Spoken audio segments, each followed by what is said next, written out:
আমরা আজকের ক্লাসে আমরা দেখব পুরো in-depth operating system computer science এসএলএসটির জন্য। তো প্রথমে বেসিক ইন্ট্রোডাকশন থেকে শুরু করি। অপারেটিং সিস্টেম জিনিসটা কি? বাংলা ভাষায় আমি একটা কথাই বলি, অপারেটিং সিস্টেমকে এটাকে বলা হয় মাদার সফটওয়্যার। কি বলা হয়? System software normal in general কথা, এটা যে কম্পিউটার সায়েন্সের ভাষায় আমরা সিস্টেম সফটওয়্যার বলতে পারি, বা ইন জেনারেল যদি কথা বলি আমি বলি মাদার, মানে এর উপরে দাঁড়িয়ে সবাই রয়েছে, একে আমরা কেউ ব্যবহার করি না, এর উপরে দাঁড়িয়ে কিন্তু আমরা সবাই চলি। তো প্রথম পয়েন্টে যদি বলে হোয়াট ইজ অপারেটিং সিস্টেম, তার বেসিক ইন্ট্রোডাকশনের কথা বললে প্রথম হচ্ছে ইন্টারমিডিয়েটারি, মানে হচ্ছে একটা ইন্টারমিডিয়েটের between user and hardware. User এবং হার্ডওয়্যারের মাঝখানে আমরা অ্যাজ আ ইউজার দেখতে পাই আমরা কখনোই কিন্তু কোনো হার্ডওয়্যারকে ডাইরেক্টলি অ্যাক্সেস করতে পারি না। যদি গান শুনতে আমি স্পিকারকে গিয়ে বলতে পারবো না, আমি মনিটরকে বলতে পারবো না একটা ভিডিও চালিয়ে দাও, এই কথাগুলো কিন্তু আমরা কখনোই বলতে পারবো না। তো সেই সূত্রে দাঁড়িয়ে আমাদের এই কথাগুলো আমরা আমাদের অ্যাপ্লিকেশন সফটওয়্যারকে বলি।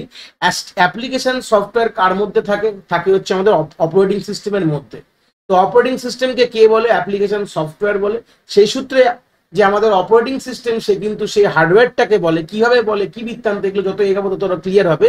হার্ডওয়্যারকে বলে এবং হার্ডওয়্যার তখন সেই জিনিসটা কিন্তু করে দেয়। তো এইভাবে কিন্তু আমাদের এবং হার্ডওয়্যারের মাঝখানে যে রয়েছে তাকে বলা হয় আমাদের অপারেটিং সিস্টেম। এই যে আমরা মোবাইলে যখন গান চালাই, আমরা কোনো একটি গানের একটা অ্যাপ ধরি, হয় স্পটিফাই খুলছি বা ইউটিউব মিউজিক খুলছি। ইউটিউব মিউজিক হচ্ছে আমাদের কিন্তু একটা অ্যাপ্লিকেশন সফটওয়্যার। ইউটিউব মিউজিক কি করে? যখনই আমি আমাদের যে ধরে নাও যে কোনো গান চালাতে গেছি, সেই ইউটিউব মিউজিক আমাদের কি করছে, ধরুন না ইউটিউব মিউজিক আমি লিখলাম, তো ইউটিউব মিউজিক ডাইরেক্টলি যখনই আমি প্লে বাটনটায় ক্লিক করি আমাদের ডাইরেক্টলি তখন যায় হচ্ছে আমাদের সিস্টেম সফটওয়্যার, মানে অপারেটিং সিস্টেমের কাছে চলে গেল। অপারেটিং সিস্টেম কি করলো? তার ভেতরে অনেক রকম লোক আছে, যত এগাবো বুঝবো। সেখান থেকে আমাদের ধরে নাও এখন এইভাবে ওভারভিউ ভাবো যে অপারেটিং সিস্টেম ডাইরেক্টলি আমাদের যে হার্ডওয়্যার বা স্পিকারকে ডাইরেক্টলি বললো যে গানটা, এই গানটা চালিয়ে দিতে, তখনই কিন্তু আমরা সেই গানটা কিন্তু আমরা শুনতে পাই। তাহলে এই হচ্ছে বেসিক আইডিয়া যে আমাদের আর এবং হার্ডওয়্যারের মাঝখানে অপারেটিং সিস্টেম কিন্তু অ্যাজ এ ইন্টারমিডিয়েটার হয়ে কিন্তু কাজ করছে। নেক্সট যে পয়েন্ট আমরা দেখবো যাকে বলা হয় রিসোর্স ম্যানেজার, মানে সব থেকে ইম্পর্টেন্ট কথার মধ্যে একটা, যে আমাদের যে কম্পিউটারের মধ্যে যে রিসোর্স গুলো রয়েছে, আমরা যখনই একটা প্রোগ্রাম রান করে, যখনই একটা প্রোগ্রাম চলে, যেটাকে আমরা প্রসেস বলতে পারি, তাকে যত রকম রিসোর্স দেওয়া দরকার, সেটা মেমোরি হতে পারে, ফাইল হতে পারে, সিপিইউ হতে পারে, সবাইকে কিন্তু একদম একই মাপে সবাইকে দেওয়া হচ্ছে। এই কথাটার জন্য আনবায়াস লেখা আছে। আনবায়াস ফ্যাশন কথাটার মানে হচ্ছে কারোর দিকে ঝোঁক নেই, মানে তাকে আমি সাপোর্ট করছি বেশি, একে করছি না, এরকম না। একদম নিষ্ঠুরভাবে সবাইকে একই চোখে দেখে যে যেটুকু দরকার তাকে চলতে গেলে যা যা জিনিস দরকার, সেগুলো সবই অ্যালোকেশন কে করছে? আমাদের অপারেটিং সিস্টেম করছে। তারপরের পয়েন্টে চলে আসছে প্ল্যাটফর্ম, যেটা প্রথমেই বললাম মাদার সফটওয়্যার। মাদার সফটওয়্যার কথার মানে কি? যে আদার্স যারা অ্যাপ্লিকেশন সফটওয়্যার, তাদেরকে সেই এনভায়রনমেন্ট দিচ্ছে যারা চলতে পারবে। আমরা কিন্তু অপারেটিং সিস্টেমের সাথে কোনো কাজ করি না, আমরা জীবনে ওএস নিয়ে কোনোদিন আমরা ভাবি না। আমরা ভাবি কিসে ভাবি? আমরা আলটিমেটলি কিন্তু আমরা দেখি হচ্ছে আমাদের যে অ্যাপ্লিকেশন প্রোগ্রামগুলোকে দেখি, অপারেটিং সিস্টেমকে নিয়ে কোনোদিন ঘাটাঘাটি করি না। অপারেটিং সিস্টেমের উপর দাঁড়িয়ে থাকে কি? আমাদের মাদার সফটওয়্যার। দাঁড়িয়ে রয়েছে আমাদের অ্যাপ্লিকেশন সফটওয়্যার, এবং অ্যাপ্লিকেশন সফটওয়্যারকে আমাদের ইউজার কিন্তু ব্যবহার করছে। তাহলে একটা প্ল্যাটফর্ম প্রোভাইড করছে, যেটা সাহায্যে কিন্তু আমরা আমাদের যাবতীয় যে অ্যাপ্লিকেশন প্রোগ্রামগুলো চলতে পারবে, ইনস্টল করতে পারবে। এই হচ্ছে বেসিক আইডিয়া।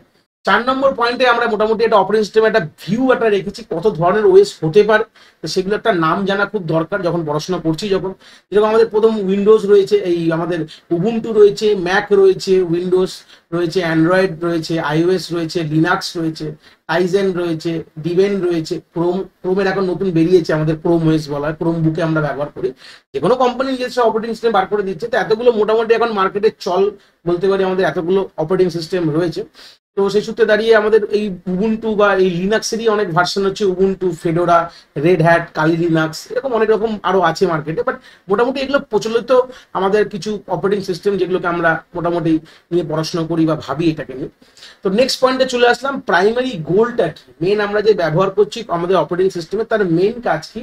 আমরা অ্যাজ আ ইউজারকে একটা ইউজার ফ্রেন্ডলি এনভায়রনমেন্ট দেওয়া, আমাদের ইজি টু ইউজ। এই যে আমরা একটা ওয়েস দেখে, আমরা আগেকার দিনে আমরা দেখাবো কি, আমি আগেকার দিনে একটা গল্প ছিল যেখানে আমাদের কোনো এই গ্রাফিক্যাল ইউজার ইন্টারফেস ছিল না। এই যে সুন্দরভাবে দেখছি, আইকন বাটন ক্লিক করছি, কাজ করছি, এই জিনিসটাকে ছিল না। আগে সব কমান্ড লিখে লিখে কাজ করতে। কোথায় আমাদের যে কমান্ড প্রম্পট থাকে, আমাদের যে কোনো মেশিন খুললে আমাদের কমান্ড প্রম্পট থাকে, লিনাক্সে এগুলোকেই শেল বলা হয়। তো সেই সূত্রে দাঁড়িয়ে আমাদের এই কমান্ড লিখে লিখে সব কাজ করাতাম। এখন কিন্তু তেরম গল্প নেই, এখন প্রত্যেকটা আমাদের খুব সুন্দর একটা এনভায়রনমেন্ট দেয়, যেখানে মানুষেরা খুব ইজিলি জিনিসটাকে ব্যবহার করতে পারবে। সেটা প্রথম আমাদের মেন কনভিনিয়েন্স যেটা বানানো হয়েছিল ওএস, মানে একটা গ্রাফিক্যাল ইউজার ওএস, সেটার জন্য মেন প্রযোজ্য জায়গা, যেখানে আমাদের ইউজাররা খুব ইজিলি যে জিনিসটাকে যাতে ইউজার ফ্রেন্ডলি ওয়েতে যাতে ব্যবহার করতে পারবে। সেকেন্ড গোল কি থাকে? এফিসিয়েন্সি, রিলায়েবিলিটি আর মেনটেনেবিলিটি। এফিসিয়েন্সি মানে মোটামুটি সিস্টেম যে রিসোর্সগুলো আছে সেগুলোকে এফেক্টিভলি ইউজ করা। এই যে একটা গল্প আছে, মোটামুটি আমাদের নেই, এটা যারা অ্যাপ্লিকেশন পড়বে তাদেরকে পড়তে হবে। আমাদের কিন্তু ডেডলক বলে একটা পোর্শন থাকে, সেখানে আমরা একটা জিনিস পড়ি ব্যাংকার্স অ্যালগোরিদম বলে। সেই অ্যালগোরিদমের আমাদের হয়তো নেই, জাস্ট একটা আইডিয়া দিচ্ছি। ওটা কাজ কি করে করে যে সবাইকে যাতে যেটুকু দরকার সেইটুকু তাকে রিসোর্স যাতে প্রোভাইড করা হয়, আর যাতে সবাই যাতে ঠিক ভালোভাবে সবগুলোকে এক্সিকিউট করা যেতে পারে। তো এটাই কিন্তু প্রথম অপারেটিং সিস্টেম দেখে যে যতগুলো আমাদের প্রসেস রয়েছে এমনভাবে অ্যালোকেশন করব, মানে তাকে দেবো যে জিনিসটুকু দরকার, তার মেমোরি সিপিইউ যাই দরকার, যেটাই দেবো যাতে খুব ভালোভাবে দিই, এফেক্টিভলি দিই, যাতে আমাদের বাকিগুলোকেও আমরা দিতে পারি। মানে তাকে দেবো বলে সব দিয়ে দেবো আর কাউকে দিতেই পারছি না, এরকম করলে হবে না। তো সবগুলোকে ব্যালেন্স মোডে যাতে কাজ করানোর পুরো দায়িত্বটা কিন্তু অপারেটিং সিস্টেমে থাকে। রিলায়েবলি মানে কোনোভাবে যাতে ক্র্যাশ যাতে কোনোভাবে না করে, কোনো এরার যাতে না হয়। কখন আমরা শুনেছি, আমরা সবসময় শুনি যে এখন একটা সফটওয়্যার চালিয়েছি, সফটওয়্যারটা বন্ধ হয়ে গেছে। যেরকম আমার সবসময় একটা গল্প হয়, যখন আমি এডিটিং কোনো সফটওয়্যার চালাতে যাই, হয়তো আমার সেরকম স্পেসিফিকেশন খুব ভালো না বলে ক্র্যাশ করে বন্ধ হয়ে যাচ্ছে। কিন্তু কখনো এইটা শুনিনি খুব একটা যে অপারেটিং সিস্টেম ক্র্যাশ করে গেছে, সিস্টেমই ব্ল্যাক ডাউন হয়ে গেছে, এটা কখনো শোনা যায় না। তো আমাদের মেন এই জিনিসটা থাকে যে রিলায়েবিলিটি। যে কোনো ওয়েস এখনকার যে যা বেরাচ্ছে সবই রিলায়েবল ওয়েস বেরাচ্ছে, এখানে কোনো ক্ল্যাশ করার কোনো ব্যাপার থাকে না। মেনটেন মানে দৈনন্দিন জীবনে আমরা দেখতে পাই প্রত্যেক মাসে মাসে, যে কোনো মোবাইলে দেখেছো যেগুলো সফটওয়্যার আপডেট আসছে। আমাদের যারা কম্পিউটারে যে রয়েছে প্রত্যেক মাসে মাসে যাদের অ্যাটলিস্ট যাদের কেনা অপারেটিং সিস্টেম, ম্যাক্সিমাম লোকরা টরেন্ট থেকে ডাউনলোড করে লাগিয়ে দিয়ে চালিয়ে দেন, সেটা করলে হবে না। তো আলটিমেটলি যারা কিনেছে ওয়েসটাকে তাদের কিন্তু সিস্টেম আপডেট হচ্ছে, সিস্টেম আপডেট যা যা বাগ সেগুলোকে ফিক্স হয়ে যাচ্ছে, নতুন কোনো ফিচার্স পাওয়া যাচ্ছে, এগুলো কিন্তু একটা মেনটেনেবিলিটির মধ্যে পার্ট চলে যাবে এসে। পরের পার্টে চলে গেলাম ফাংশন অফ অপারেটিং সিস্টেম। কি কি ফাংশন মেনলি কাজ করে? প্রথম যেটা সব থেকে কিং অফ কিং বলি সেটা হচ্ছে প্রসেসকে ম্যানেজ করা। প্রসেস মানে যখনই কোনো প্রোগ্রাম রান করে তখন থেকে প্রসেস বলে। প্রসেসকে হ্যান্ড ক্রিয়েট করা মানে এই যে আমাদের হার্ড ডিস্ক থেকে যখন একটা প্রসেস প্রোগ্রাম রয়েছে, যে কোনো যখন সফটওয়্যার ইনস্টল করি ওটা আলটিমেটলি কিছুই না, কালেকশনস অফ প্রোগ্রাম।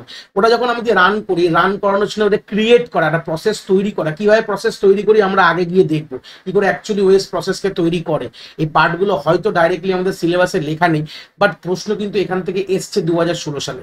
তো আইডিয়াটা এখান থেকে আমাদের থাকতে হবে, যেগুলো জিনিস যেগুলো অলরেডি আগের ইয়ারে এসছে সেইগুলোর আইডিয়া কিন্তু আমাদের খুব ভালোভাবে থাকতে হবে। তো সেই সূত্রে গেলে আমাদের মেন কথা যে প্রসেস কি করে তৈরি করে, তৈরি করাটাও কিন্তু মেন পার্ট হচ্ছে প্রসেস ম্যানেজমেন্ট, যেটা অপারেটিং সিস্টেম করছে। শিডিউল করা মানে হচ্ছে আমাদের সিপিইউ কে দেওয়া, কেন প্রসেস চালাবে কে? কখনো অপারেটিং সিস্টেম চালায় না, চালায় কে? আমাদের সিপিইউ। যে কোনো কিছু চলে কোথায়, প্রসেসিং করে কোথায়? আমাদের সিপিইউ করে। সেখানে তাকে দাবা এবং হয়ে গেলে তাকে টার্মিনেট করে দেবো যখন তার কাজ কমপ্লিট হয়ে গেছে। এই পার্টগুলো সবই কিন্তু আমাদের প্রসেস ম্যানেজমেন্টের আন্ডারে যাচ্ছে।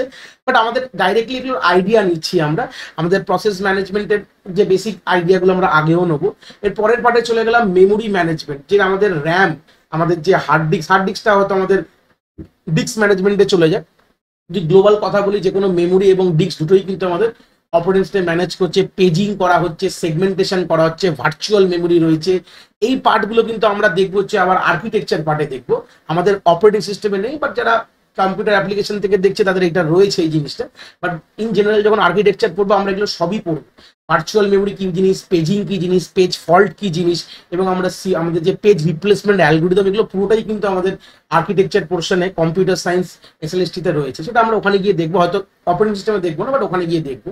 তো এগুলো কে করে? আলটিমেটলি করে সবই কিন্তু আমাদের অপারেটিং সিস্টেম করে। আইও ডিভাইস মানে ইনপুট আউটপুট ডিভাইস ম্যানেজমেন্ট। এই যে আমি প্রথম যখন একদম বিগিনিং ক্লাসে যখন আমি পড়িয়েছিলাম কি করে আমাদের ডিভাইস ড্রাইভারের ব্যাপার, ডিভাইস ড্রাইভারের গল্প আমরা একটা বলেছিলাম, যেখানে আমাদের ডাইরেক্টলি যে কোনো হার্ডওয়্যার যে ডিভাইসগুলো রয়েছে, যেমন কিবোর্ড, মাউস, তার এগেনস্টে কিন্তু একটা ডিভাইস ড্রাইভার রয়েছে। সেই ডিভাইস ড্রাইভারের সাথে কমিউনিকেশন কে করে অপারেটিং সিস্টেম। সেই ডিভাইস ড্রাইভার সেই ডিভাইসের সাথে কমিউনিকেশন করে। তো এইগুলো যে ম্যানেজিং করছে এটাকে বলে আইও ম্যানেজিং বলা। যে কোনো ডিস্ক বলতে, হার্ড ডিস্ক বলতে পারি, কিবোর্ড বলতে পারি, যে কোনো রকম আমাদের যা যাবতীয় যেগুলো রয়েছে, আমাদের যে কোনো যা ইনস্ট্রুমেন্ট আমি ইউজ করছি সেগুলো সবই কিন্তু আইও ডিভাইস। এগুলো সবই কিন্তু আমাদের অপারেটিং সিস্টেম ম্যানেজ করতে হয়। তারপরে হচ্ছে ফাইল ম্যানেজমেন্ট। ফাইল মানে আমাদের ফোল্ডার, ফাইলস, এগুলো যে আমাদের প্রত্যেকটা তার ইনফরমেশন রাখা, ফোল্ডার, ডিরেক্টরি, এগুলো সবকিছুকে ম্যানেজ করছে অপারেটিং সিস্টেম। কাকে কি পারমিশন দেওয়া যাবে, কার কি নাম হবে, কি ইনফরমেশন, তার মেটাডেটা, হায়ারার্কি, সবই কিন্তু আমাদের ফাইল ম্যানেজমেন্টের আন্ডারে অপারেটিং সিস্টেম করে। এরপর হচ্ছে নেটওয়ার্ক ম্যানেজমেন্ট। এই যে আমাদের যে ইন্টারনেটে কানেক্ট করছে, এটা পুরোটাই, এর পুরো কনসেপ্টটাই কিন্তু আমাদের অপারেটিং সিস্টেমের মধ্যেই লেখা।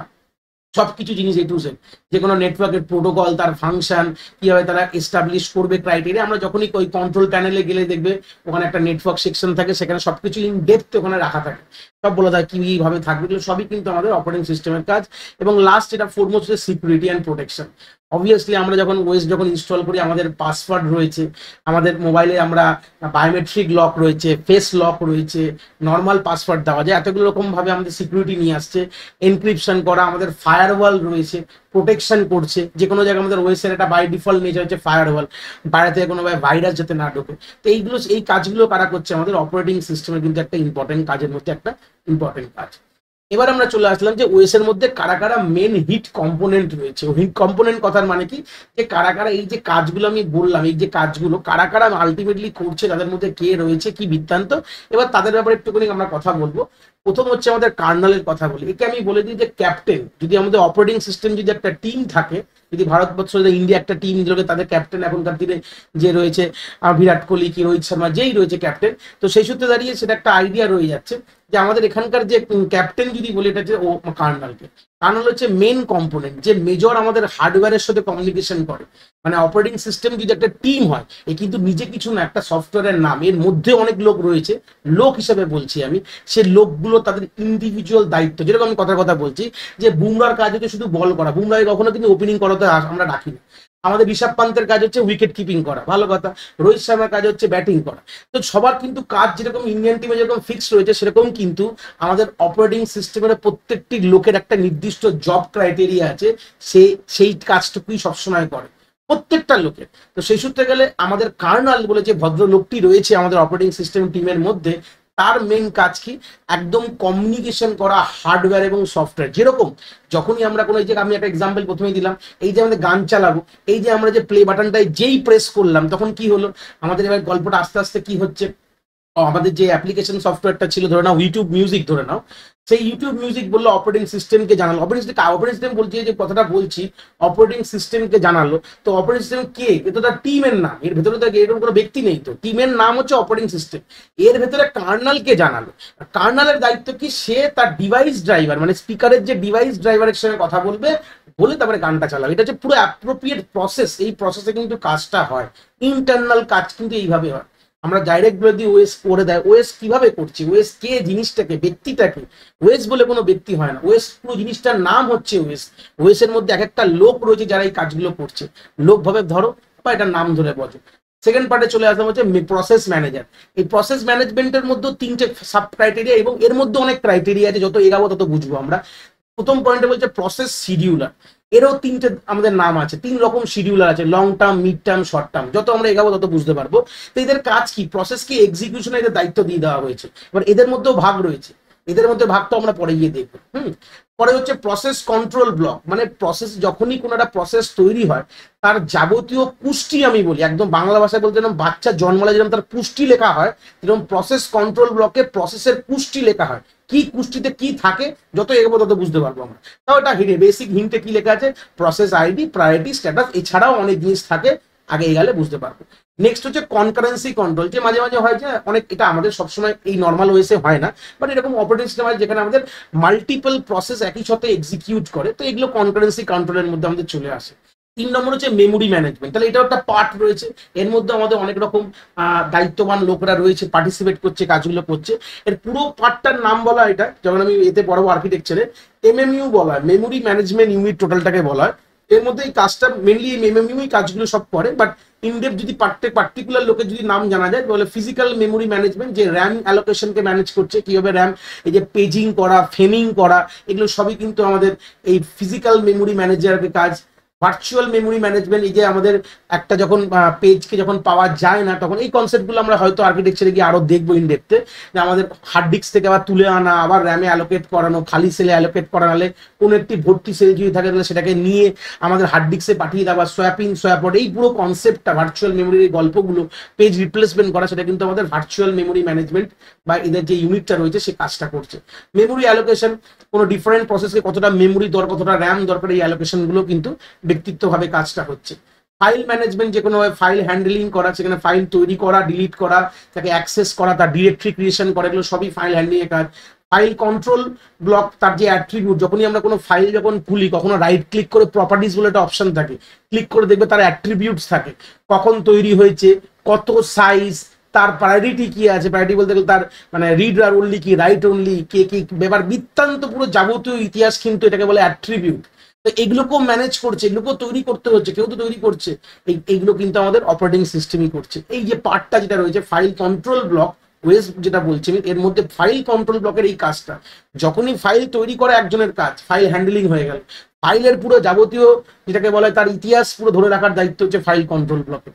ডিস্ক শিডিউলিং অ্যালগোরিদম, যেখানে আমাদের যখন আমরা হার্ড ডিস্কে, এর পুরো একটা পার্ট রয়েছে, পুরো তার একটা পুরো ম্যানেজিং করতে হয়, যে আমরা কি করে হার্ড ডিস্কে কোনো ডেটাকে রাইট করব, রিড করব, পুরো যাবতীয় এর জন্য অনেক রকম অ্যালগোরিদম আছে, সি লুপ, সি স্ক্যান, এগুলো হয়তো আমাদের সিলেবাসে কাউরি নেই, অ্যাপ্লিকেশনেরও নেই, সায়েন্সেরও নেই, বাট ইন ডেপথ এগুলো কথা হয়। এটা ডিস্ক ম্যানেজমেন্ট বলা হয়, ডিস্ক শিডিউলিং এর পুরো A to Z অ্যালগোরিদম থাকে যারা এই কাজগুলো কিন্তু করছে। তাহলে এগুলো একটা পার্টের মধ্যে চলে আসছে আমাদের মেজর কম্পোনেন্টস এর মধ্যে। তারপরে হচ্ছে আমাদের ডিভাইস ম্যানেজার, যেটা আমাদের বললাম ডিভাইস ড্রাইভার, মেন কাজ কি, আমরা ওয়েস কিন্তু ডাইরেক্ট একটা সফটওয়্যার, ওয়েসের মধ্যে এগুলো যা দেখাচ্ছে এগুলো সবই কিন্তু একটা প্রোগ্রাম লেখা রয়েছে, এগুলো যতগুলো আমি ইউনিট দেখাচ্ছি দিস আর অল প্রোগ্রামস। হ্যাঁ, তাহলে এরা হার্ডওয়্যারের সঙ্গে ইন্টারাক্ট করবে কি করে, এরা কিন্তু আবার তাদের তাদের সমতুল্য প্রোগ্রামের সাথে কথা বলছে, কারা, এই ডিভাইস ড্রাইভারের সাথে, ওটাও কিন্তু একটা প্রোগ্রাম কিন্তু। তাহলে প্রোগ্রামের সঙ্গে কথা বলতে পারে, প্রোগ্রাম মানে একটা চলন্তিকালে বলা হয় প্রসেস বলা হয়, প্রসেসকে কথা বলাটাকে কি বলা হয়, ইন্টার প্রসেস কমিউনিকেশন বলা হয়। একটা প্রসেস যখন আরেকটা প্রসেসের সঙ্গে কথা বলে, তাই এটাই কিন্তু করছে। ওয়েসের এক একটা যে পার্ট গুলো রয়েছে এগুলো কিন্তু একটা ডিফারেন্ট সেগমেন্টের প্রোগ্রাম চলছে, যখন ওটাকে প্রসেস বলছি, এই প্রসেসগুলো ডিভাইস ড্রাইভার যখন চলছে তখন তাকে প্রসেস বলা হচ্ছে, নিজেদের মধ্যে কথা বলে কিন্তু তারা হার্ডওয়্যারকে দিয়ে কাজটা করাচ্ছে। এইভাবে কিন্তু আর্কিটেকচার পুরো ডিজাইন রয়েছে আমাদের। এতে আইও কন্ট্রোলার ইনপুট আউটপুট কন্ট্রোল করছে, কোনো ডেটা ট্রান্সফার কোনো পেরিফেরাল ডিভাইসের সঙ্গে এগুলো করছে। সিকিউরিটি তো অবভিয়াসলি বললাম, এগুলো তো কারা কারা করছে, অথেন্টিকেটর বলে একজন পার্টিকুলার ব্যক্তি বলতে পারো বা ইউনিট রয়েছে, যে শুধু ইউজারের ক্রেডেনশিয়ালকে ভেরিফাই করে, যে বায়োমেট্রিক্স লক, ফেক স্ক্যানার, এই যে রয়েছে আমাদের ফিঙ্গারপ্রিন্ট, যেগুলো A to Z যা যা রয়েছে আমাদের সিকিউরিটি ফিচার যেগুলো রয়েছে, সেগুলো করার জন্য একটা আলাদা সেট অফ কোড রয়েছে আমাদের, বা প্রোগ্রামও রয়েছে, যেটা চলন্তিকালে চললে ওটাকে প্রসেস বলেই তারা এই কাজটা করছে। কোনো কিছু অথরাইজ, কোনো এই যে ফাইল যে তৈরি করলাম, অনেক সময় দেখা গেছে যে ফাইলটাকে আমি রাইট করতে পারি না, শুধু রিড করতে পারি, তাহলে ফাইলের পারমিশন হয়, ডিরেক্টরির পারমিশন, অনেক ডিরেক্টরি ডেটা ডিলিট করতে পারি না। আমাদের এই সি ড্রাইভের মধ্যে অনেক এরকম ডিরেক্টরি থাকে যেগুলোকে আমরা চাইলে, ফোল্ডার থাকে যেগুলো ডিলিট করতে পারি না, এগুলো পারমিশন সেট করা আছে। এগুলো সেট করার কিন্তু একটা আলাদা দায়িত্ববান লোক রয়েছে যে কাজটা করছে, যাকে বলে অথরাইজেশন, এই পার্টে রয়েছে। তাহলে এগুলো কিন্তু সব একটা সাব প্রোগ্রাম ধরতে পারো, মানে এই যে পুরো যে ওয়েসটাকে যখন বানাতে হয় তাহলে আমাকে এত রকম প্রোগ্রাম করতে হয়, করলে কি একটা ওয়েস তৈরি হবে, এগুলো সব পার্টগুলো আমাদের থাকতে হবে।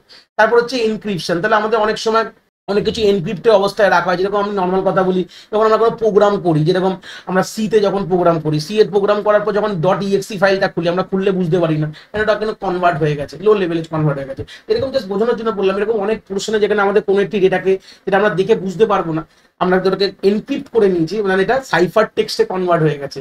নর্মাল আমরা বলি হচ্ছে নর্মাল টেক্সট, প্লেন টেক্সট বলা হয়, প্লেন টেক্সট বলতে বলে নর্মাল, যেটা আমরা দেখে পড়ে বুঝতে পারি, আর সাইফার টেক্সট মানে এনক্রিপ্টেড টেক্সট বলা, যেটাকে আমরা দেখে কিন্তু বুঝতে পারি না, এটাতে কনভার্ট করে দেয়। এটা একটা ইউনিট রয়েছে যে কাজটা করছে।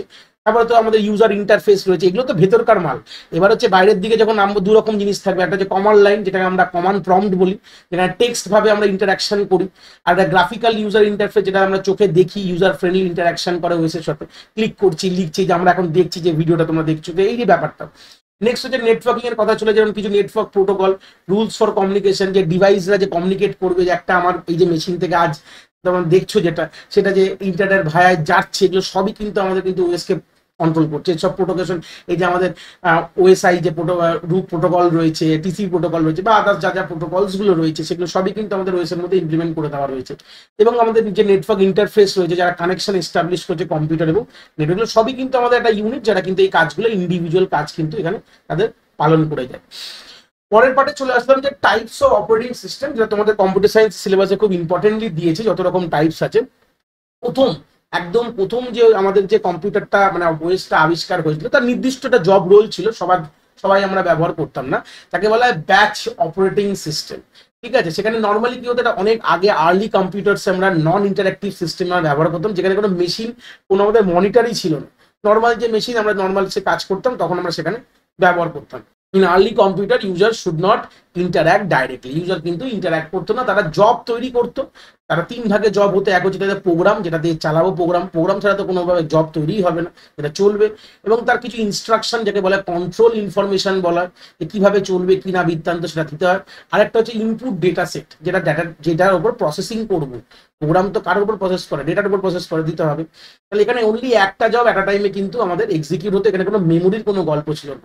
কি অর্ডারে এক্সিকিউট হতো, প্রথমে আমরা ইনপুট নিতাম, প্রসেস করতাম, তার বিনিময়ে তাকে আউটপুট কিন্তু দিয়ে দিতাম। এই হচ্ছে বেসিক আইডিয়া।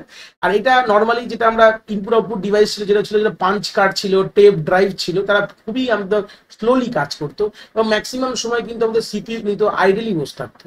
সিপিইউ মানে প্রসেসর কিন্তু আইডেল, কথাটা মানে যে এমনি বসে আছে, কোনো কাজই করছে না। তখনকার এই যে সিস্টেমটা যখন ডিজাইন হয়েছিল, এই গল্পটা বা এই সমস্যাগুলো তখন করতো।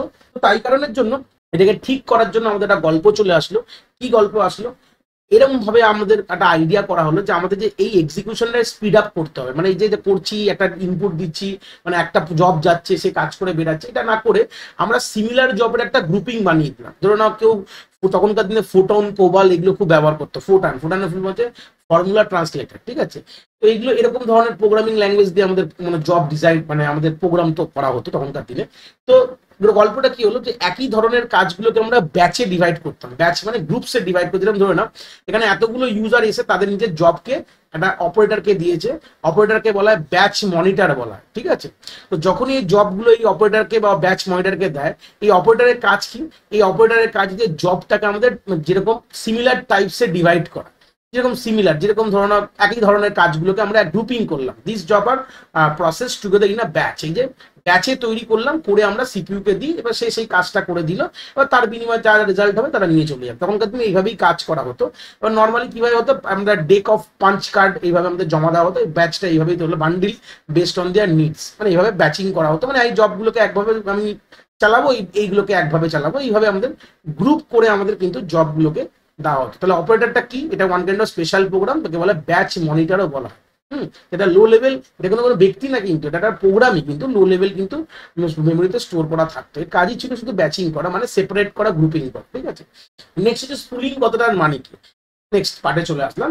স্পুলিংকে নর্মালি যদি বলতে পারি যে আইডিয়াটা কেওয়া থেকে এসছে, যেরকম যদি একটা গল্প বলি, যে আমাদের যে সিপিইউ যখন ধরে নাও কোনো একটি পেরিফেরাল ডিভাইসের সাথে ইন্টারঅ্যাক্ট করে, যেটাকে ইনপুট আউটপুট ডিভাইসও বলতে পারি, সেরকম গল্পটা হচ্ছে আমাদের সিপিইউর যে ওয়ার্কিং স্পিড আর আমাদের কোনো পেরিফেরাল ডিভাইসের ওয়ার্কিং স্পিড কিন্তু এক না। সিপিইউ কিন্তু অনেক তাড়াতাড়ি কাজ করতে পারে, ওরা খুবই একদম ফ্র্যাকশন অফ সেকেন্ডে আমরা কাজ করতে পারি, বা ন্যানো সেকেন্ড, মাইক্রো সেকেন্ডে কাজ করে। কিন্তু একটা নর্মাল যেটা ডিভাইস, যেটা ইনপুট আউটপুট ডিভাইস, সেটা প্রিন্টার হতে পারে, যাবতীয় যে কোনো জিনিস হতে পারে, তারা কিন্তু রিলেটিভলি অনেক স্লোলি কাজ করে।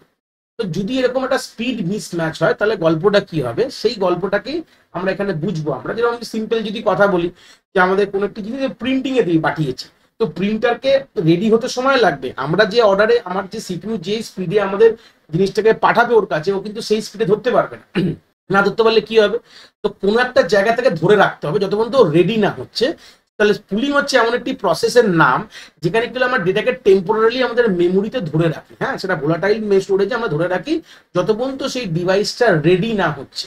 হ্যাঁ, কোনো একটা ভোলাটাইল মোডে ধরে রাখি যতক্ষণ তো ডিভাইসটা রেডি না হচ্ছে, ততক্ষণ এটাকে বলা হয় স্পুলিং বলতে পারি। যেটা একটা এক্সাম্পল এখানে রয়েছে, যেটা কমন যদি একটা এক্সাম্পল অফ পুলিংকে দেখা যায়, দেখো ধরে নাও কোনো ইনপুট আউটপুট ডিভাইস, ধরে নাও কিবোর্ড, মাউস বা প্রিন্টার, ধরে নাও একটা প্রিন্টার যদি স্পুলিং করা হয়, তাহলে আমরা যে অর্ডারে যেগুলো দিয়েছি সেগুলো তো প্রিন্টার নিতে পারবে না তাড়াতাড়ি, তাই জন্য আমরা যতক্ষণ তো প্রিন্টার রেডি না হচ্ছে, দেখো ওয়ান্স দ্য প্রিন্টার রেডি, তখন এই জব পুলের মধ্যে পাঠিয়ে দেওয়া হয়, এই মেমোরিতে স্টোর করা হয়। যে কোনো যা যত এতগুলোর মধ্যে তো 4টে মেশিন, 2টো প্রিন্টারে কানেক্টেড, তাহলে সবগুলো একটা জায়গায় গিয়ে পড়বে, মানে এই জব কিউতে থাকবে, যেটাকে বলা হয় প্রিন্ট কিউ বলা হয়।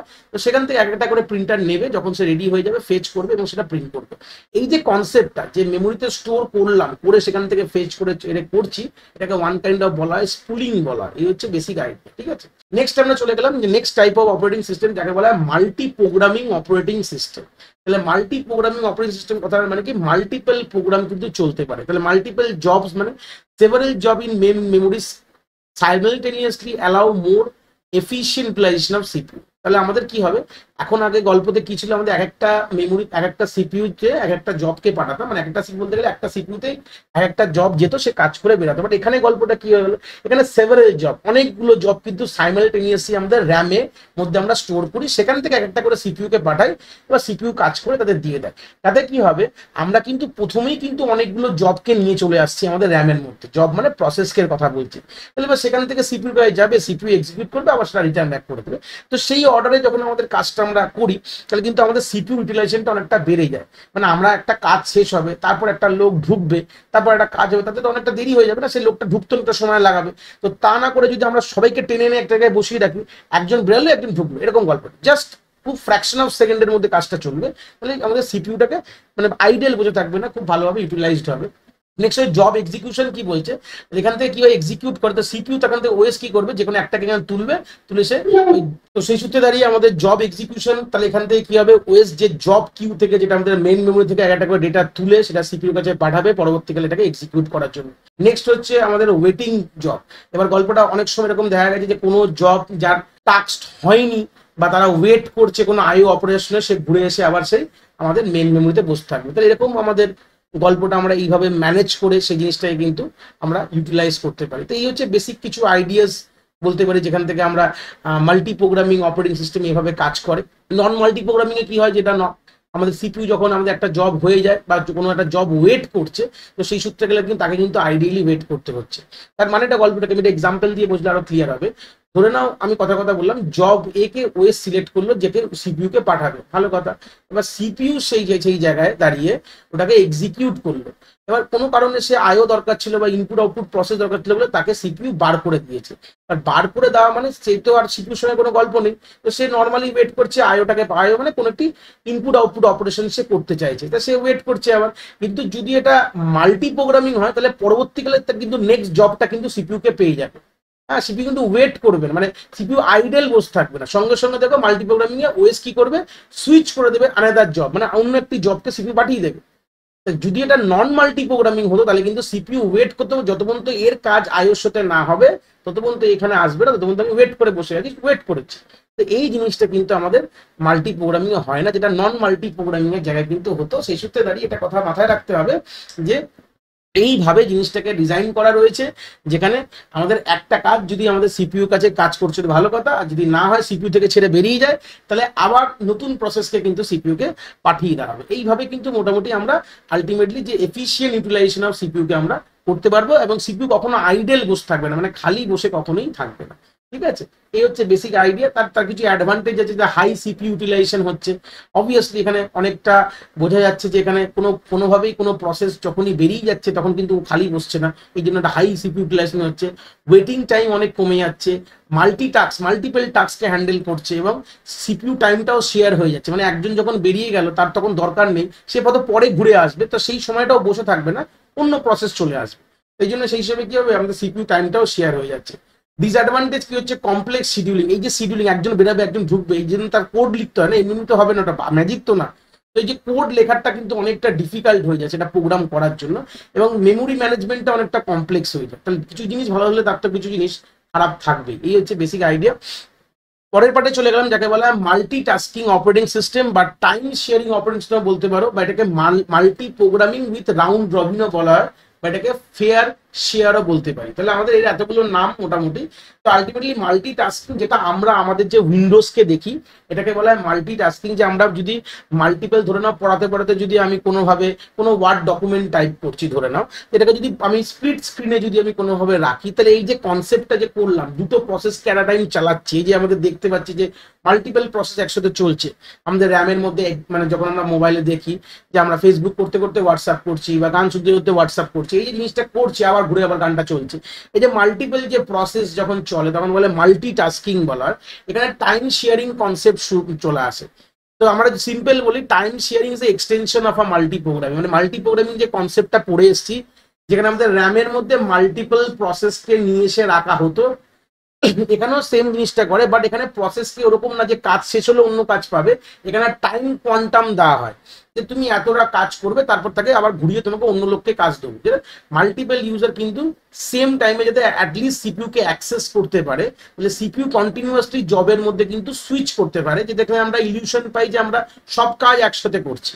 হ্যাঁ, একটা সার্টেন টাইম ইন্টারভেল পর, মানে এরকম ধরে নেওয়ার যে টাইম কোয়ান্টাম দিলাম 5 ন্যানো সেকেন্ড, তাহলে প্রত্যেক 5 ন্যানো সেকেন্ড পর পর কিন্তু সিপিইউতে যে প্রসেসটা ছিল সেটা বার করে নতুন প্রসেস চলে আসছে।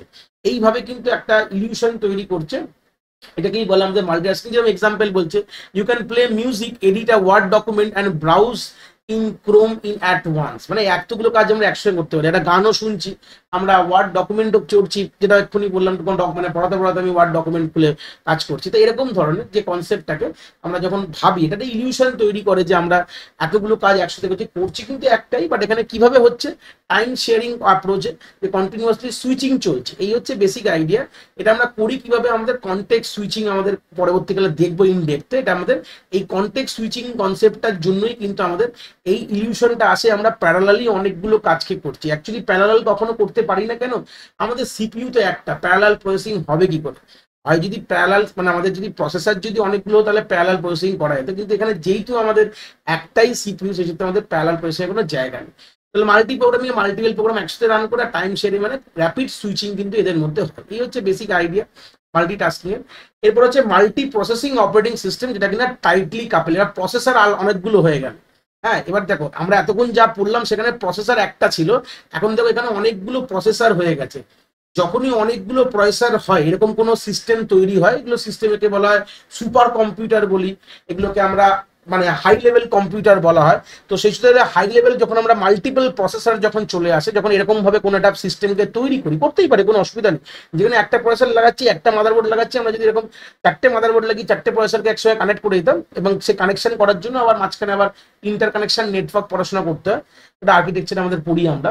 তো সেই সূত্রে এরকম যদি কোনো কানেকশন এস্টাবলিশ করি, তখন কিন্তু তাকে বলা হয় আমাদের one kind of a multi processing system, বা এটা মাল্টি প্রসেসিং সিস্টেম টাইটলি, এই যে টাইটলি কাপেলড, এই কথাটার মানে হচ্ছে যে আমাদের প্রত্যেকটা প্রসেসর কিন্তু সেম মেমোরি এবং সেম আইও ডিভাইসের সাথে কিন্তু তারা সেম, বলতে গেলে তাদের একটাই মেমোরি থেকে সব শেয়ার্ড কনসেপ্টে কাজ করে।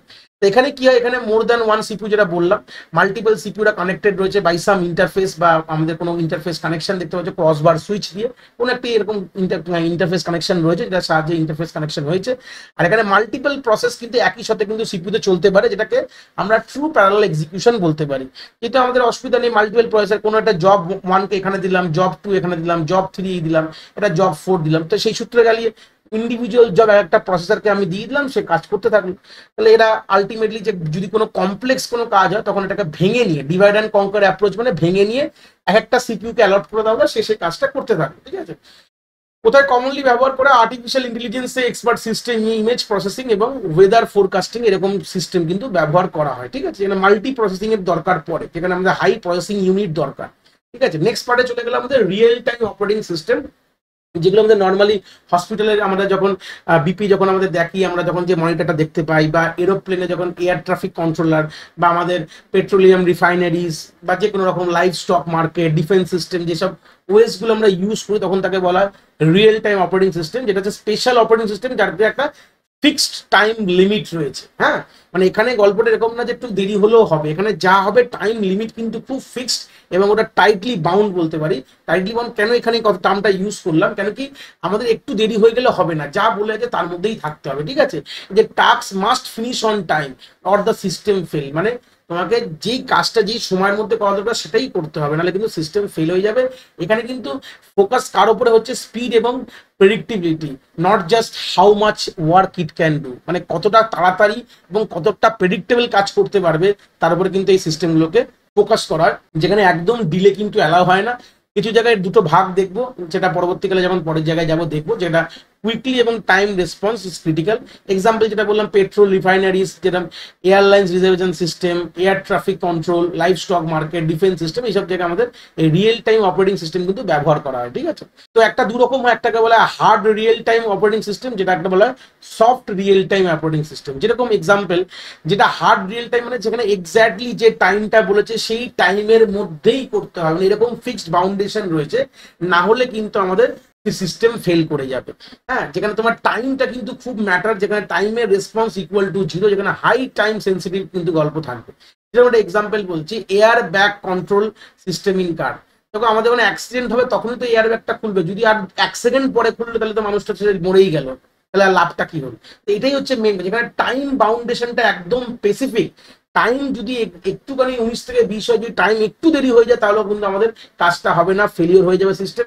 তো সেই সূত্রে দাঁড়িয়ে এরকম যখন বানাতে হয় hard real time operating system যখন বানাই, তখন এই কথাটা মাথায় রাখি, যেখানে কোনোভাবে আমাদের ডেড লাইন কোনোভাবে মিস করলে হবে না। আমাদের গ্রাফিক্যালিও দেখিয়েছে যখন যেরকম দরকার সময় টাইমটা ওই সময় সেই কাজটা করতে হবে। এই হচ্ছে বেসিক আইডিয়া।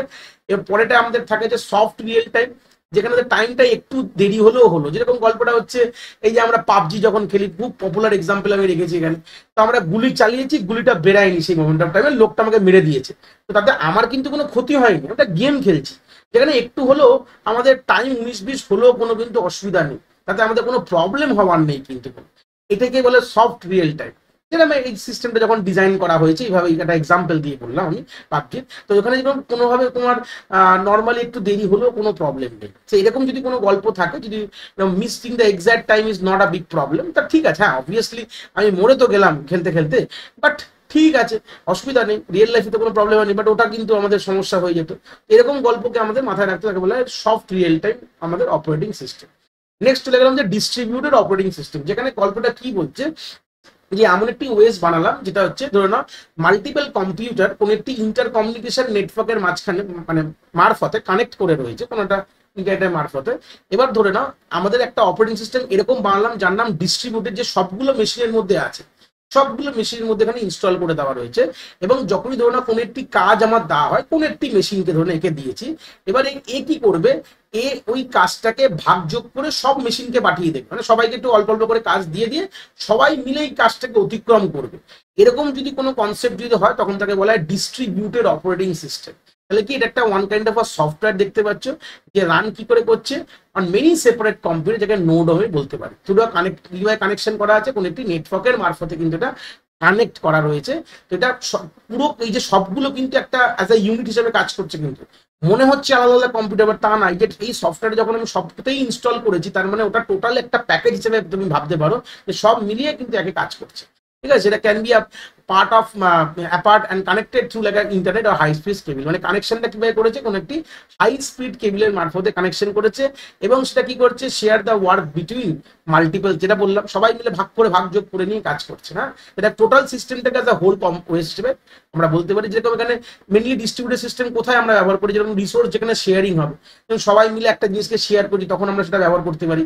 কোথাও কাজটা খুব তাড়াতাড়ি দরকার, তাহলে আমাদের একটা মেশিন যদি 1 ঘন্টায় করে, যদি 5টা মেশিন থাকলে সেটা আমাকে আরো কমে 20 মিনিটে হয়ে যাবে, যদি ভাগ করা যায় 1 ঘন্টাকে। কথার কথা বললাম, তো এরকম আমাদের 20 মিনিট কি 10 মিনিটে হয়ে গেল। তো এই জিনিসটা আমাদের কিন্তু তাড়াতাড়ির জন্য, যেখানে রিলায়েবিলিটি দরকার, যদি একজন যদি ফেল করে আদার্সটা কাজ করবে। ধরো না কোনো কারণে আমার এই মেশিনটা ফেল করলো, বাট বাদ বাকি লোকেরা তোমাকে তুলে দিল, যদি টিম ওয়ার্ক করতে তখনও কাজে লাগে। কমিউনিকেশন মারফতেও কিন্তু এটা অনেক সময় এই জিনিসগুলো কাজে লাগে। তো এইগুলো মোটামুটি ডিস্ট্রিবিউটেড অপারেটিং সিস্টেম ব্যাপারে দেখলাম। এবার আমরা দেখবো যে স্ট্রাকচার অফ অপারেটিং সিস্টেম। যখন স্ট্রাকচারকে যখন মানে ওয়েস যখন বানানো হয়, তখন কি স্ট্রাকচার মেনটেন করা হয়, মডিউলস মেনটেন করা। মডিউলস কথাটার মানে কি জাস্ট বলে দিই, প্রত্যেকটা আমাদের পুরো অপারেটিং সিস্টেম যে যখনই কথা বলবো, সেটা ছোট ছোট মডিউলসে ভাগ করলাম। এই যে আমরা দেখলাম না কোন কোন মেজর কম্পোনেন্টস রয়েছে, যেখানে কার্নালকে দেখেছিলাম, প্রসেস শিডিউলার দেখেছিলাম, মেমোরি ম্যানেজমেন্ট দেখেছিলাম, ডিস্ক ম্যানেজমেন্ট, আইও ম্যানেজমেন্ট। তো এইগুলো এক একটা ধরে না একটা মডিউলস ধরো, এর মধ্যে অনেক সাব মডিউলস রয়েছে। তাহলে আমাদের পুরো জবটাকে ছোট ছোট ইন্ডিভিজুয়াল মডিউলস বা গ্রুপসে ডিভাইড করলাম।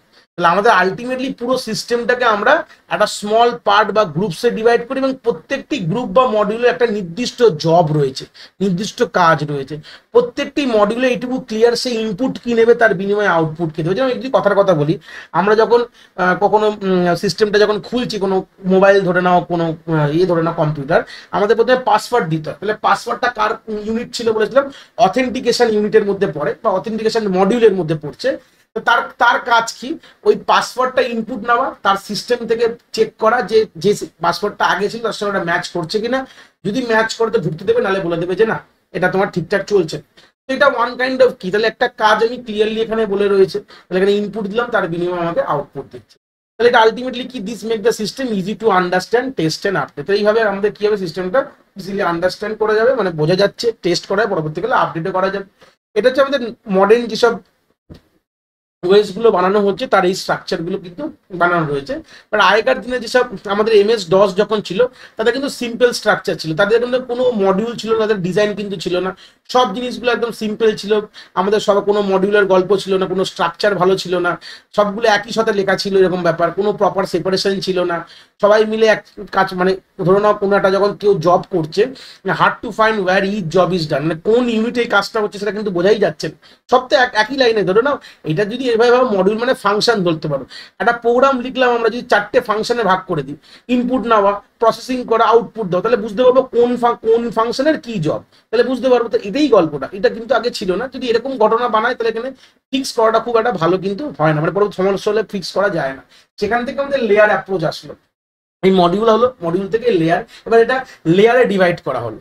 মানে এই যে মডিউল যেটা বলছিলাম, সেম জিনিসটা আমাদের লেয়ারিং করা হলো। তাহলে এখানে এই যে লেখা আছে লেয়ার 0 এটাকে বলা হয়, এটাকে লেয়ার 1 বলে, এইভাবে লেয়ারিং করা হলো। আউটার লেয়ারটাকে বলে লেয়ার N বলছে, মানে 0 1 2 করে লেয়ার।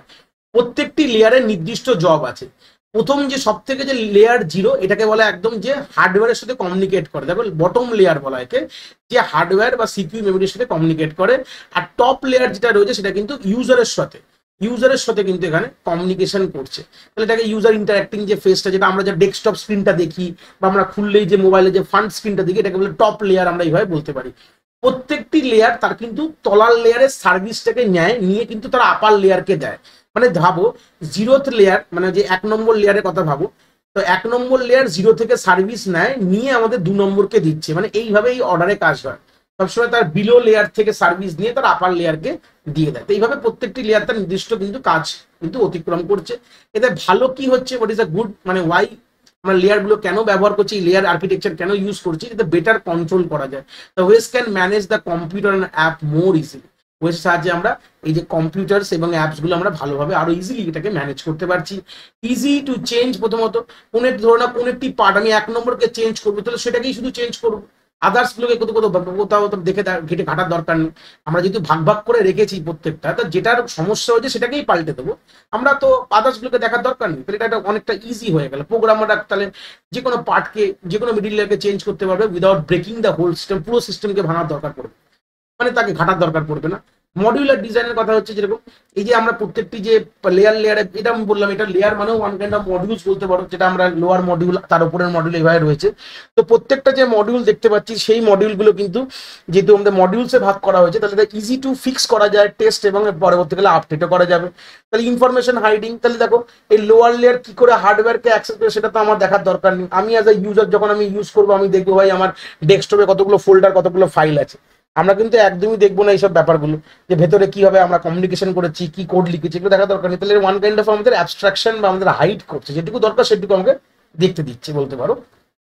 তো পরের অ্যাপ্রোচে চলে আসলাম আমাদের micro Karnal approach. Micro Karnal যেটা আমরা পড়ে নিয়েছি, যে মেইনলি ডিল করে হচ্ছে আমাদের আলটিমেটলি হার্ডওয়্যারের সাথে কমিউনিকেশন করা। তাহলে আমি বলেছিলাম ওটা ক্যাপ্টেন বলেছিলাম আমি।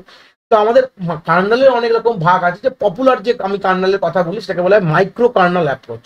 মাইক্রো কার্নালের কথা কি হয়, এটার পুরো আবিষ্কার কে করে, 1980 সালে আমাদের কার্নেগিয়া মেলন ইউনিভার্সিটিতে আমাদের যে প্রথম ওয়েস বানায় তাকে বলা হয় মার্চ বলা হয়।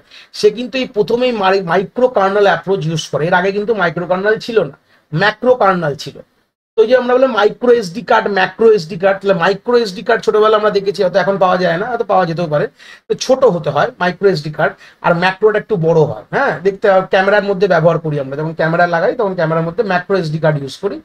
তো সেই সূত্রে দাঁড়িয়ে এই মাইক্রো আর মাইক্রো মানে ছোট, এটুকু ক্লিয়ার হয়ে গেল, ম্যাক্রো মানে তার তুলনায় বড়। তাহলে আমরা যদি মাইক্রো কার্নাল পড়ি তার মানে ম্যাক্রো কার্নাল বলেও ছিল। তাহলে ম্যাক্রো কার্নাল কি বলতো? কার্নাল বলেছিলাম একটা স্পেসিফিক পার্ট অফ ওয়েস যেখানে আমাদের সে হার্ডওয়্যারের সাথে কমিউনিকেশন করে।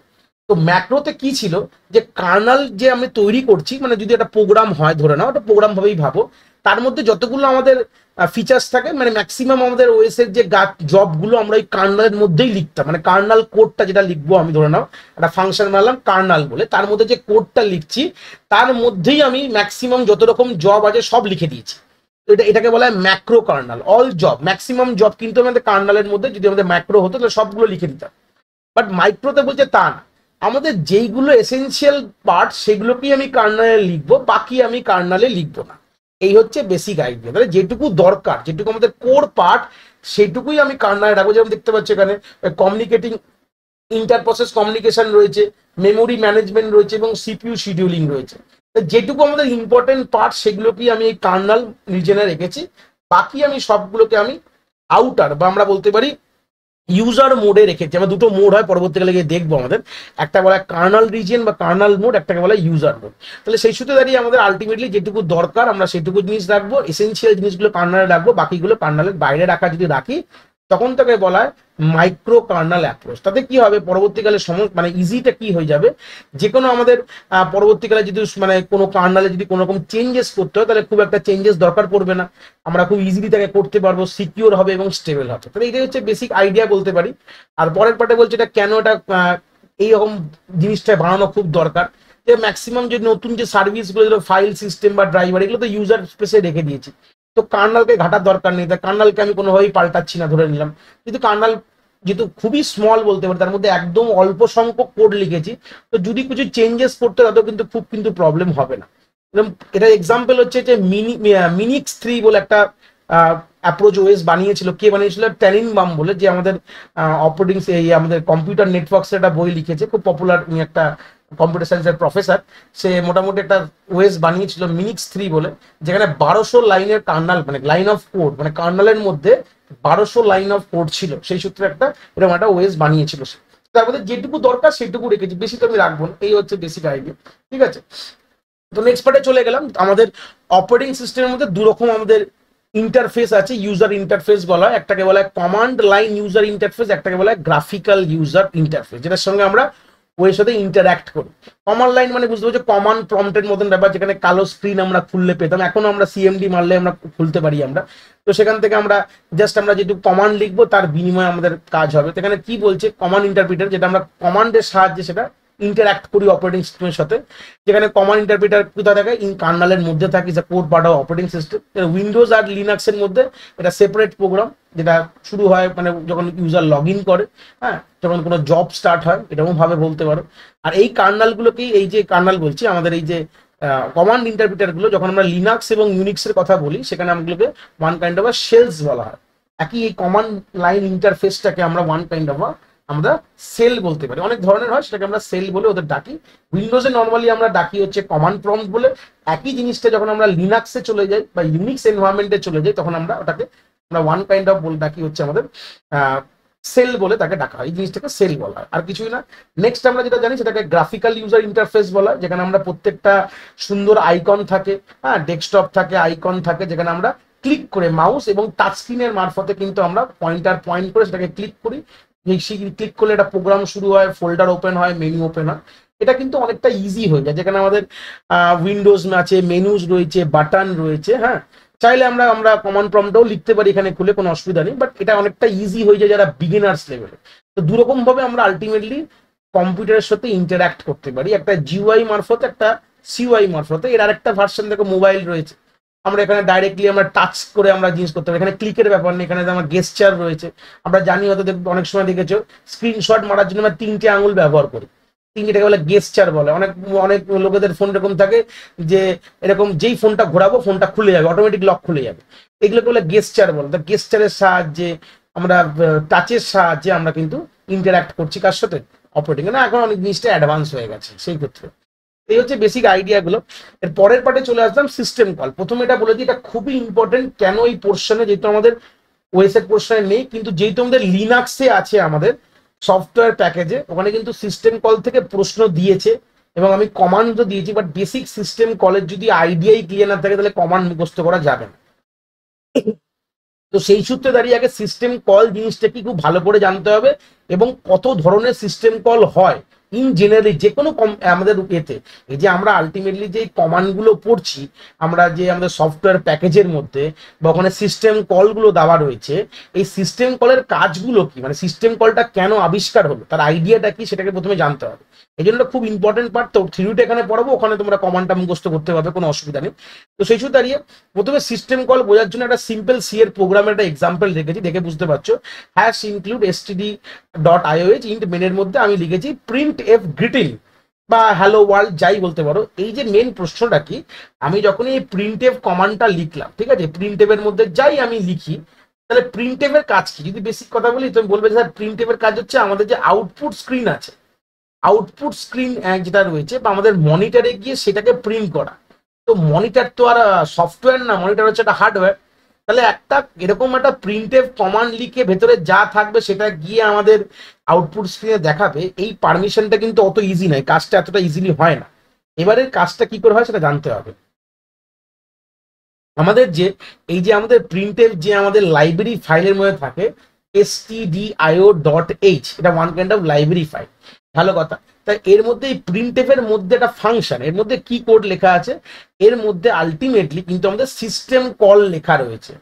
কেন কি, যখনই ভেবে নাও আমরা যে এই যে জিনিসটা কোডিংটা করেছি, এটা একটা ইউজার এই যে আমরা যদি গানটা চালাই, যে আমাদের এই বাটনটা যখনই প্রেস করি গানের, এটা চালালেই প্রেস করলেই চলে, তাহলে এই যে প্রেস করার বিহাফে, তাহলে এটা একটা ইউজার লেভেল অ্যাপ্লিকেশন প্রোগ্রাম বলতে পারো বা ইউজার লেভেল প্রোগ্রাম। তো সেটার থেকে আমাদের হার্ডওয়্যারকে অ্যাক্সেস করার মাঝখানে প্রথমে আমাদের অপারেটিং সিস্টেমকে জানাতে হয় যে ভাই আমাকে এই কাজটা করাতে হবে, আমাদের এই হার্ডওয়্যারটাকে অ্যাক্সেস করাতে হবে ধরেন। তো সেই সূত্রে অপারেটিং সিস্টেমের যে এই যে জানাবো, এটা কিভাবে জানাবো, এটা কার্নাল, এই অপারেটিং সিস্টেমে যে কার্নালকে জানাবো, কার্নাল সেই কাজটা করে দেবে। কিন্তু তার জন্য এই যে ওএস এর মধ্যে, ওএস অব্দি পৌঁছানোর জন্য আমাদের সিস্টেম কল লেখা থাকে। সেই সিস্টেম কলের সাহায্যে, মানে এই ফাংশনটার মধ্যে একটা সিস্টেম কল ধরে নাও, এই যে রাইট সিস্টেম কল আমাদের, যেটা যখন ওএস তৈরি হয় তখনই সিস্টেম কলটা রয়েছে। তো আমাদের ওই সিস্টেম কলটা জেনে আমি প্রিন্টেড ফাংশনের মধ্যে লিখে দিয়েছি। প্রিন্টেড ফাংশন যে বানিয়েছে সিতে, যে বানিয়েছে সে এই রাইট সিস্টেম কলটাকে ব্যবহার করেছে। তো সেই যে রাইট সিস্টেম কলটার মানে হচ্ছে যে আমাদের মনিটরে গিয়ে আমাদের লিখে আসতে হবে।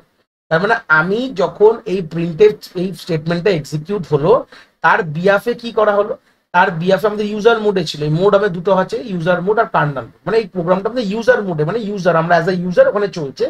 সেখান থেকে আমাদের কার্নাল মোড মানে হচ্ছে অপারেটিং সিস্টেমকে ইনভোক করালো যে ভাই এই কাজটা করে আনতে হবে আমাকে, গিয়ে আমাদের হার্ডওয়্যারকে অ্যাক্সেস করতে হবে, তো ভাই তুমি এটা করে দাও। এই যে সুইচটা হলো ইউজার মোড থেকে কার্নাল মোডে যে সুইচ হলো, মানে ওএস মোডও বলতে পারো, এটা কিন্তু সিস্টেম কল ছাড়া কিন্তু এটা হবে না। সিস্টেম কলের তাহলে বেসিক ডেফিনেশনে চলে আসি এবার। সিস্টেম কল কি করছে, let program asks the operating system to do something that only OS can. মানে একটা প্রোগ্রাম ধরে নাও, যেটা আমাদের যে কোনো যখন সফটওয়্যার চলে অ্যাপ্লিকেশন, সেটাকে প্রোগ্রাম বলা হয়, ও অ্যাকচুয়ালি প্রোগ্রাম, এটা চললে প্রসেস হয়। তো সেই প্রোগ্রামটা আলটিমেটলি যেটা নিজে সে পারবে না, সে কখনোই ডাইরেক্টলি গিয়ে কোনো হার্ডওয়্যার ডিভাইসকে অ্যাক্সেস করতে পারে না, তাকে অপারেটিং সিস্টেমকে বলতে হয়। সেটা ওএসকে বলবে কি, ওটা তো মানুষ না যে ডেকে বলবে, তারাই সিস্টেম কলের সাহায্যে ওএসকে বলবে যে ভাই এই কাজটা করতে হবে, তুমি একটু করে দাও।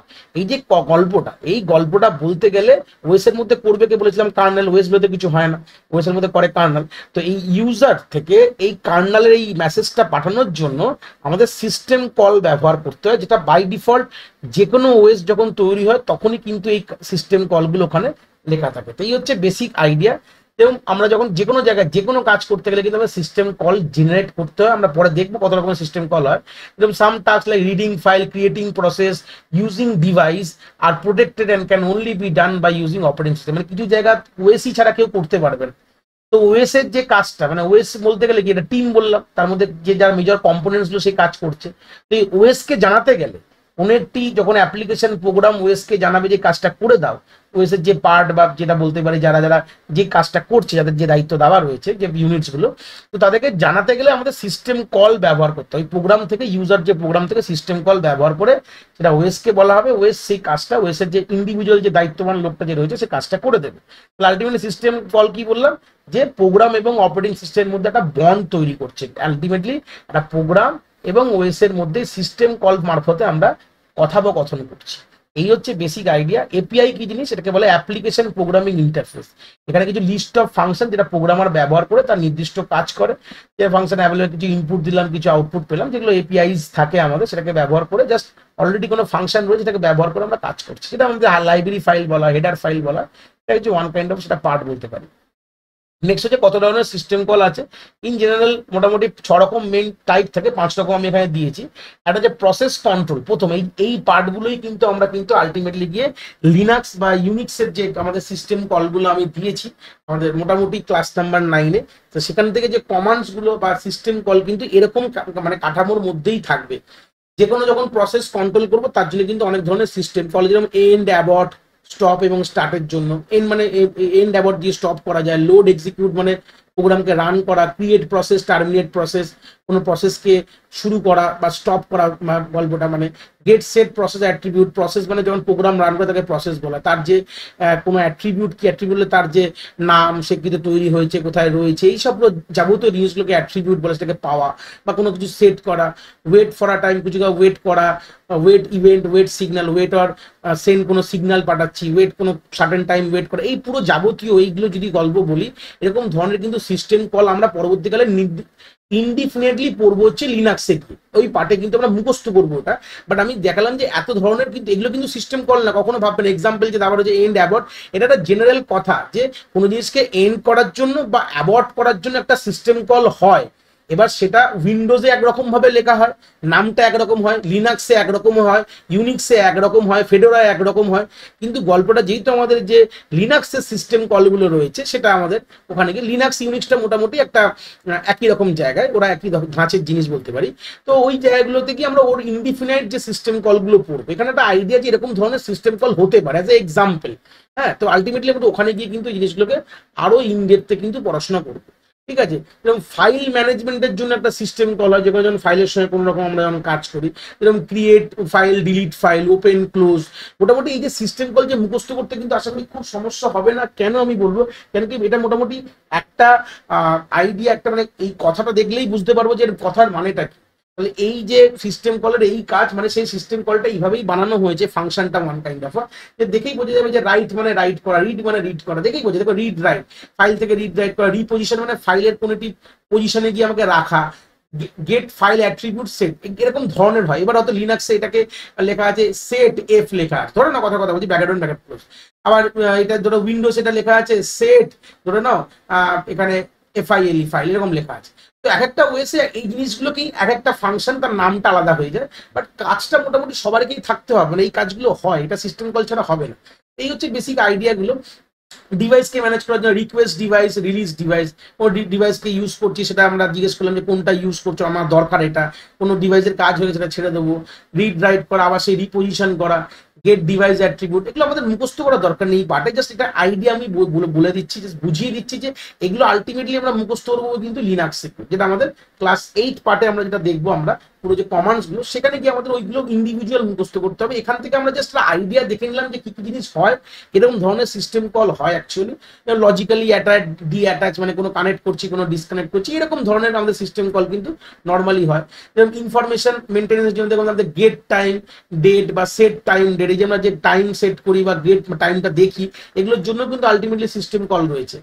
Gate system date, set system date রয়েছে, তারপর আমাদের ওএস ভার্সন যদি দরকার থাকে সেরকম সিস্টেম কল আছে, get process file device attribute, এরকম ধরনের সিস্টেম কল রয়েছে। Set process file device attribute, process file কোনো কিছু পাওয়া, কোনো কিছু গেট মানে আমরা কিছু দিচ্ছি, সেট মানে ওটা কিছু সেট করছি, কোনো প্রসেস বা ফাইলের অ্যাট্রিবিউট সেট করে, এগুলোর জন্য সবকিছু আমাদের কিন্তু সিস্টেম কল কিন্তু আমাদের রয়েছে। কমিউনিকেশন ক্ষেত্রেতেও রয়েছে ক্রিয়েট কমিউনিকেশন এবং ডিলিট কমিউনিকেশন। কমিউনিকেশন শুরু করার সময় কোনো কানেকশন এস্টাবলিশ করা, তাকে টার্মিনেট করা, কোনো মেসেজ সেন্ড করা বা রিসিভ করা, ট্রান্সফার স্ট্যাটাস ইনফরমেশন, যে কি মানে আমার যে কানেকশনটা ঠিকঠাক হয়েছে কিনা, সেন্ডারটা পাচ্ছে কিনা, কোনো এরার মেসেজ পাচ্ছে না, এরকম ধরনের কিন্তু আমাদের কমিউনিকেশন বেসিস হয়। মোটামুটি একটা আইডিয়া দিলাম, এটা এখান থেকে কিন্তু একটাও কিন্তু এখানে মুখস্থ করার দরকার নেই, জাস্ট একটা আইডিয়া ক্লিয়ার থাকা দরকার যে এত ধরনের সিস্টেম কল হয় আমাদের। কিন্তু এই পুরো পোর্শনটা সিস্টেম কলটা এখান থেকে আইডিয়া দিলাম, কেন কি ওখানে গিয়ে আমাদের মুখস্থ করতে হবে। যারা এখান থেকে আইডিয়া পেয়ে ওটা মুখস্থ করা শুরু করে দাও, কেন কি আর সময় কিন্তু বেশি নেই।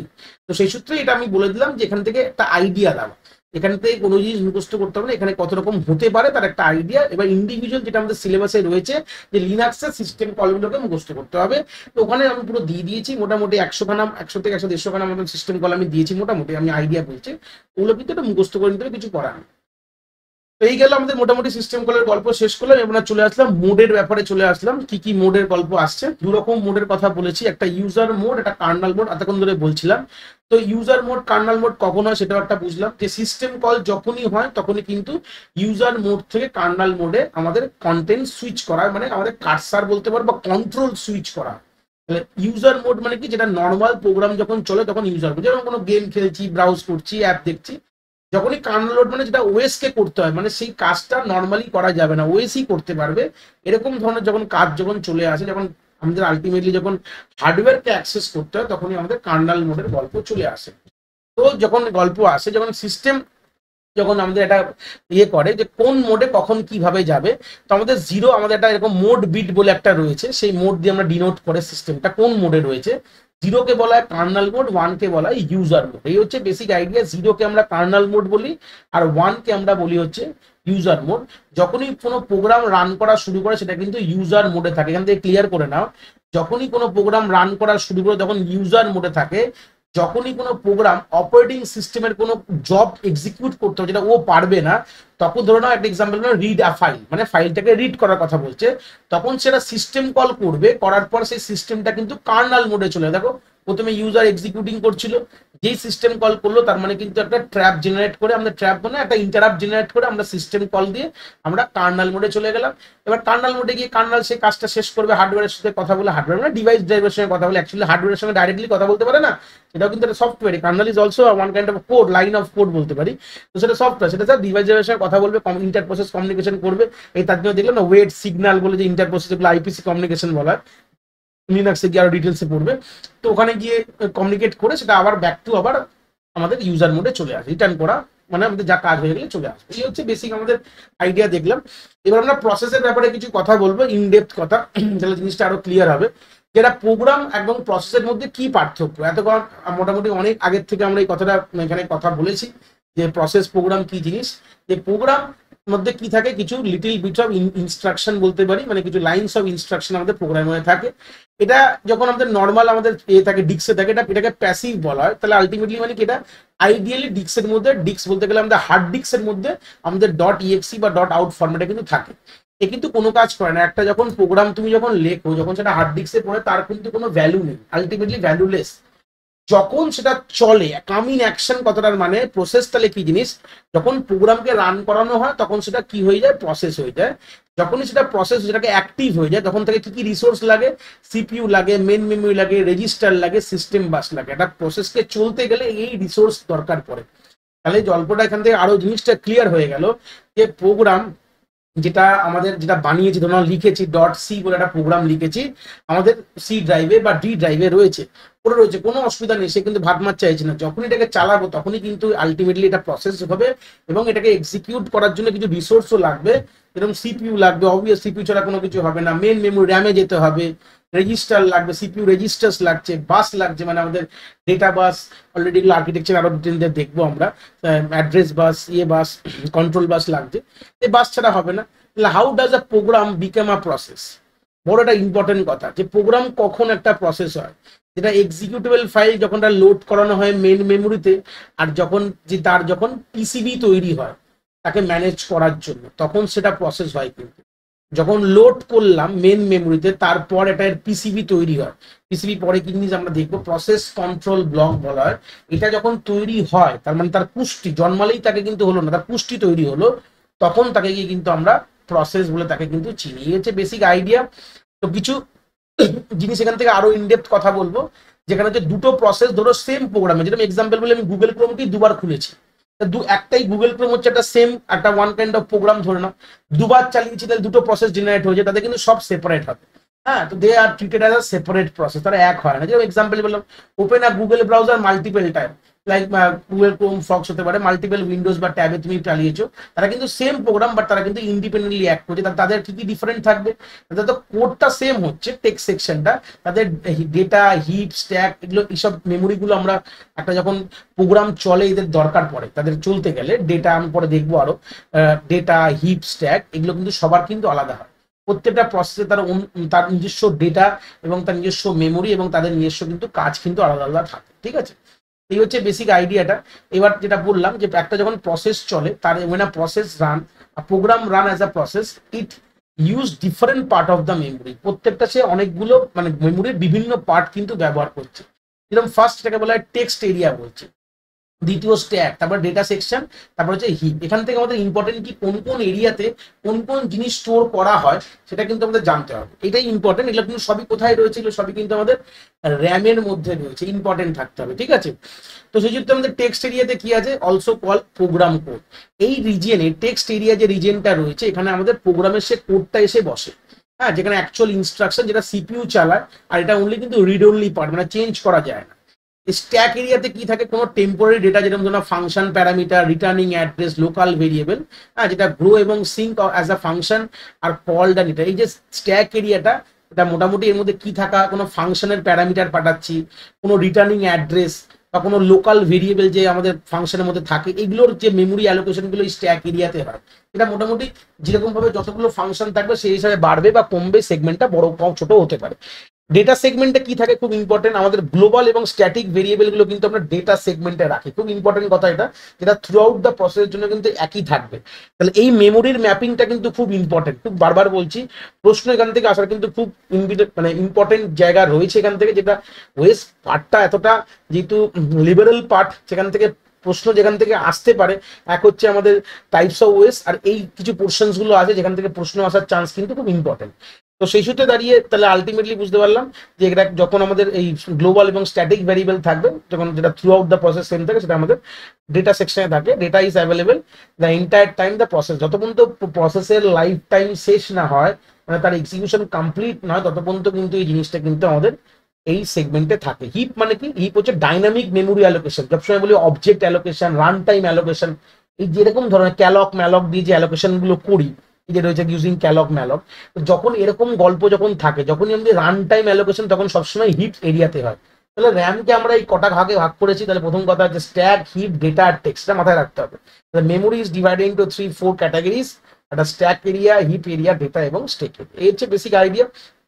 নেক্সট হচ্ছে প্রসেস কন্ট্রোল ব্লক বা পিসি। এখান থেকে ইম্পর্টেন্ট গল্প যে একটা পিসিবি, যেটা বললাম, যে কোনো প্রসেস যখন আমাদের মেন মেমোরিতে নিয়ে আসা হয়, তার কিন্তু এটা বানাতে হয়। এই জনমকুষ্টিটা না বানালে যেটা কিন্তু তাহলে আলটিমেটলি তাকে প্রসেস বলা হবে না। কি বলছে, যখনই দেখো every process in operating system is represent by a special data structure call process control block, যেটাকে আমরা টাস্ক কন্ট্রোল ব্লক অনেক সময় বলে আসি। তো সেই সূত্রে দাঁড়িয়ে এই যে তৈরি করলে এটা one kind of data structure, যেখানে প্রসেসের ব্যাপারে যাবতীয় তথ্য ইনফরমেশন লেখা থাকে। তাহলে কি দরকার, কি কেন তৈরি করি, বা এটা দরকারটা কি আছে, যে পিসিবি কি করছে, store all important information about the process. প্রসেসের ব্যাপারে যে যতগুলো ইম্পর্টেন্ট ইনফরমেশন গুলো কিন্তু এটা স্টোর করে। কি কি স্টোর করে, তার তলা এখানে লেখা আছে, চিন্তার বিষয় নেই, দেখবো আমরা। It help operating system manage and track each process. প্রত্যেকটি প্রসেসকে ম্যানেজ এবং ট্র্যাক মানে কতটা কাজ হয়েছে, এই টেবিলটার সাহায্যে আমরা কিন্তু বুঝতে পারি। তো ফার্স্ট যেখানে রয়েছে কি থাকে, প্রথম হচ্ছে প্রসেসের স্টেট। প্রসেস স্টেট আমরা পরের পার্টে গিয়ে দেখবো যে একটা প্রসেসের কতগুলো স্টেট হতে পারে। একটাকে বলা হয় রানিং স্টেট, ওয়েটিং বা রেডি। এই স্টেটগুলো কি আমরা পরের পার্টে গিয়ে দেখবো, মানে পরের পেজেই আছে, আমরা আরো ইনডেপথে দেখবো। ধরে নাও এখানে প্রথম আমাদের ধরিল হচ্ছে প্রসেসের স্টেট, মানে এখানে প্রসেসটা আদৌ রান করছে বা ওয়েট করছে বা রেডি হয়ে গেছে, মানে এখনো রান করতে যাবে, এটা প্রথমে শো করে। প্রোগ্রাম কাউন্টার কি ডিসাইড করছে যে পরে নেক্সট কোন ইনস্ট্রাকশনটা এক্সিকিউট করবে। এটা কখনোই ভাববে না প্রোগ্রাম কাউন্টার, সেটা আমাদের সিপিইউর মধ্যে যে প্রোগ্রাম কাউন্টার তার কথা না। এই পার্টটা থাকা মানে হচ্ছে এই যে দেখা হয়েছে প্রোগ্রাম কাউন্টার। আর প্রসেস নাম্বারটা কি জিনিস এখান থেকে বলে দিচ্ছি, এটা হচ্ছে প্রসেস আইডি। প্রত্যেকটা প্রসেস যখন জন্ম নেয়, তার একটা ইউনিক আইডি আছে, সেই আইডি দিয়ে অপারেটিং সিস্টেম তাকে চেনে। যে কোনো জায়গায় যে কোনো মানুষ যদি তার একটা ইউনিক নাম থাকে বা ফোন নাম্বার, আধার কার্ড রয়েছে, যে মানুষটাকে চিনবে করে তার আধার নাম্বারটা দিয়ে বা প্যান কার্ডের প্যান নাম্বার দিয়ে। সেরকম যখন এটা প্রসেস তৈরি হয় তার একটা ইউনিক নাম্বার থাকে, সেটা অন্য কোনো প্রসেসের সাথে এক হবে না। তো ওটা দিয়ে তাকে ওই জায়গাটা লেখা থাকে। প্রসেস স্টেটটা বুঝে গেলাম। প্রসেস কাউন্টারটা বা যেটা প্রোগ্রাম কাউন্টার মানে কি, যে কতটা কাজ হয়েছে, এরপরে যখন আমি লোড করাবো তখন কোথা থেকে কাজ শুরু হবে। এরকম তো না যে একজন ঢুকলে সে পুরো কাজ করে বেরাবে, এটা একদমই না। বলো আমি বললাম তাই আমাদের মাল্টিটাস্কিং ইউএস ইউজ করছি, তার মানে আমাদের একটা ঢুকলে কিছুটা কাজ করে বার করে দেওয়া হবে, আবার অন্য ঢুকবে, তো যতটা কাজ করেছে তারপর থেকে কোথা থেকে শুরু হবে সেটা কিন্তু আমাদের প্রোগ্রাম কাউন্টারে কিন্তু ওয়ান কাইন্ড অফ লেখা থাকে। নেক্সট হচ্ছে সিপিইউ রেজিস্টার। যদি কোনো রকম কারেন্ট কোনো ওয়ার্কিং ডেটা কোনো রেজিস্টার রাখা থাকতো বা কোনো পয়েন্টার ছিল, মানে পয়েন্টিং ভেরিয়েবল এরকম যদি কোনো গল্প ছিল, সেটাকেও আমাদের সিপিইউ রেজিস্টার সেকশনে কিন্তু রাখা থাকে। এবং নেক্সট হচ্ছে শিডিউলিং ইনফরমেশন, মানে কিরকম শিডিউলিং হয়েছে, যে প্রায়োরিটিতে বেসে হয়েছে, তো আমাদের যা যা শিডিউল ইনফরমেশন গুলো থাকে, যে আমাদের কত রকম শিডিউল ক্রাইটেরিয়া রয়েছে, শিডিউল অ্যালগোরিদমস রয়েছে, তো কোন প্রসেস কিভাবে তারা রান করেছে সেটার একটা আইডিয়া এখান থেকে শিডিউলিং ইনফরমেশন থাকে। এবং তারপর হচ্ছে মেমোরি ম্যানেজমেন্ট যে মেমোরি নিয়ে কাজ করতে দেখালাম, যে এতগুলো মেমোরি আছে, কোনটা কোন জায়গায় ছিল, হিপে কি ছিল, স্ট্যাকে কি ছিল, কোনো পেজেস কিরকম গল্প ছিল, সেগমেন্টস কিছু ছিল কিনা, এগুলো সবকিছুই মেমোরি ম্যানেজমেন্ট সেকশনে থাকা থাকে। অ্যাকাউন্টিং ইনফরমেশন থাকে, track how much CPU time and resource the process has been use, যে কতক্ষণ সিপিইউ টাইম ব্যবহার করেছে, কতক্ষণ একটা রিসোর্স, মানে ধরে নাও কোনো যে রিসোর্সকে ইউজ করছে সেটা কতক্ষণ করেছে, এগুলো সব কিন্তু অ্যাকাউন্টিং ইনফরমেশনের মধ্যে কিন্তু লেখা থাকে, ঠিক আছে। আর আইও স্ট্যাটাসে কি থাকে, যে কতগুলো কি কি ড্রাইভার বা ড্রাইভস বা কি কি ফাইল এই প্রসেসটা ইউজ করছিল যখন কাজ করছিল, এগুলো সব মানে এ টু জেড একটা প্রসেসের যা যা জিনিস জানার থাকতে পারে, মানে একটা প্রসেসের ব্যাপারে জানতে গেলে যা যা জিনিস আমাদের দরকার সেগুলো সবই কিন্তু এই প্রসেস কন্ট্রোল ব্লকে থাকে। তো মোটামুটি এখানে যে আইডিয়াগুলো আমি কটা রেখেছি সেগুলোকে মাথায় রাখবে, যে প্রত্যেকটি এই যে পার্টগুলোর কাজটা কি, তার মধ্যে কি রাখা হয়, তাহলেই মোটামুটি একটা কিন্তু আমাদের আইডিয়া কিন্তু এখান থেকে, এর থেকে বেশি আমাদের কিছু জানার দরকার নেই, ঠিক আছে। তো এরপরে যেটা বললাম যে প্রসেস স্টেটের ব্যাপারে একটু কথা বলবো। এটা প্রসেস যখন জন্মায়, যেটা আমি দেখালাম যে তৈরি হলো, তখন প্রসেসটা কি কি ফেজের মধ্যে দিয়ে যায়, ঠিক আছে। তাহলে অল্প কি বলছে, process change state as execute, যখনই এক্সিকিউট করবে তখন সেই হিসাবে তার স্টেটটা চেঞ্জ হতে থাকবে। The state of a process defined in part by the current activity of the process, মানে যা কাজ করছে সেই হিসাবে তার স্টেটটাকে ডিনোট করছে। যখন একটা প্রসেস তৈরি হয় তখন তাকে নিউ স্টেট বলা, ঠিক আছে, ভালো কথা। এবার যখন সেটাকে অ্যাডমিট করা হয় তখন সেটা রেডি কিউ বা রেডি স্টেটে বলে। রেডি কিউ মানে কি, রানিং, মানে রেডি গল্পটা কি, যে আমরা আমাদের ধরে নাও কোনো প্রসেসকে আমি ডাবল ক্লিক করেছি, মানে আমরা ডাবল ক্লিক করলে কোনো একটা সফটওয়্যার চলে আমরা জানি, এই ডাবল ক্লিকের আগে অব্দি ওটা একটা প্রোগ্রাম হয়ে পড়েছিল আমাদের, যেই ডাবল ক্লিক করলাম তখন ওটাকে ওয়ান কাইন্ড অফ নিউ স্টেটে রইলো, সেখান থেকে তুলে আনা হলো আমাদের র্যামে তুলে আনার পর সময় ওটাকে বলা হবে রেডি স্টেটে হয়ে গেল, ভালো কথা। এবার রেডি স্টেটে যখন হয়ে গেল, রেডি থেকে কোথায় যাবে দেখো, রেডি থেকে যাবে হচ্ছে আমাদের রানিং স্টেটে যাবে। রানিং কথাটার মানে হচ্ছে সিপিইউ পাওয়া, মানে ইনস্ট্রাকশন হ্যাজ বিন এক্সিকিউটেড, মানে সিপিইউ কে পাওয়া মানে রানিং স্টেট। সেখান থেকে ধরে নাও কোনো রকম সে সিপিইউ কে নিয়ে কাজ করছিল এই জায়গায়, হুট করে তার মনে হলো কোনো আইও অপারেশন করবে। আইও অপারেশন করলে কিন্তু এখানে রাখা যাবে না, তাকে বার করে তাকে ওয়েটিং স্টেটে পাঠিয়ে দেওয়া হবে, যাও ভাই তুমি তোমার আইওর কাজ করে তারপরে এসো, তোমার আমার দরকার নেই, তোমার কাছে থাকবে কেন, এই ব্যাপারটা। যখন এই প্রসেস যখন ওয়েট করছিল তখন সে আলাদাভাবে কি করবে, ফর সাম ইভেন্ট ধরে নাও যেখানে আইও দরকার সেখানে সঙ্গে সঙ্গে সেটা ওয়েটিং স্টেটে চলে আসবে। তাহলে আমাদের গল্প রেডি স্টেট কি, process is waiting to assign the process. Ready স্টেটে থাকা মানেই হচ্ছে সে এখন এর পরবর্তীকালে সিপিইউ পাবে, ওই রেডি কিউ বলি আমরা, লাইন বলি, লাইনের মধ্যে দাঁড়িয়ে রয়েছে, পরবর্তীকালে পাবে। আর টার্মিনেট মানে যে প্রসেস যদি যখন শেষ হয়ে যায়, মানে রেডি থেকে যখন রানিং থেকে বা টার্মিনেট হয় সেটাকে বলা হয় আমাদের প্রসেস তখন শেষ হয়ে গেছে। তাহলে আলটিমেটলি কিছু আইডিয়া সেখান থেকে পেলাম। প্রসেস যখন শুদ্ধ রেডি তখন নিউ স্টেট বলছি, সেখান থেকে আমরা রেডি স্টেটে নিয়ে আসা হয়, মানে এবার ওয়েট করবো, মানে এবার আমি এক্সিকিউট করতে চাইছি, আগে রেডি হলাম, মানে আগে প্রথমে নিউ মানে একদম জামা প্যান্ট পরেছি, এবার আমরা দৌড়াতে যাবো, এরকম ব্যাপারটা। এবার দৌড়াতে গেলেই দৌড়াতে পারবো না, জায়গা দেখতে হবে মাঠ খালি আছে কিনা, এবার ওয়েট করতে হবে যে সিপিইউ যখন পাবো তখন যাবো, বা সিপিইউ যখন পেয়ে গেলাম মানে এবার আমি কোনো কারণে সিপিইউ এক্সিকিউট হচ্ছে, এবার না হলে ওখান থেকে বেরিয়ে, তুই ধরো না সিপিইউর সঙ্গে কোনো কাজ নেই, তো আমাকে বেরিয়ে ওয়েটিং স্টেটে এসে আমাকে আইওর এক্সিকিউশন করতে হবে, করে তারপরে আবার আমাকে ওই গল্পে চলে গেলাম, মানে আবার রেডিতে যখন ধরুন আবার ফের যদি সিপিইউ দরকার থাকে আমি আবার রেডিতে লাইনের পেছনে গিয়ে দাঁড়াবো, ছেড়ে দিয়ে বেরিয়ে গেছিলাম, কাজ হয়ে যাওয়ার পর আবার ঘুরে এসেছি, গেছে লাইনের পেছনে দাঁড়িয়েছি, আবার যখন সময় টাইম পাবো আমার কাজ হবে, হয়ে গেলে আমাদের কাজ শেষ হয়ে যাবে। এইভাবে আমাদের প্রসেস তার নিজস্ব স্টেট কিন্তু চেঞ্জ করে। এইবার আমরা এই যে প্রসেস যেটা স্টেট চেঞ্জ করো তার মধ্যে একটা বিষয় বৃত্তান্তর একটা গল্প রয়েছে।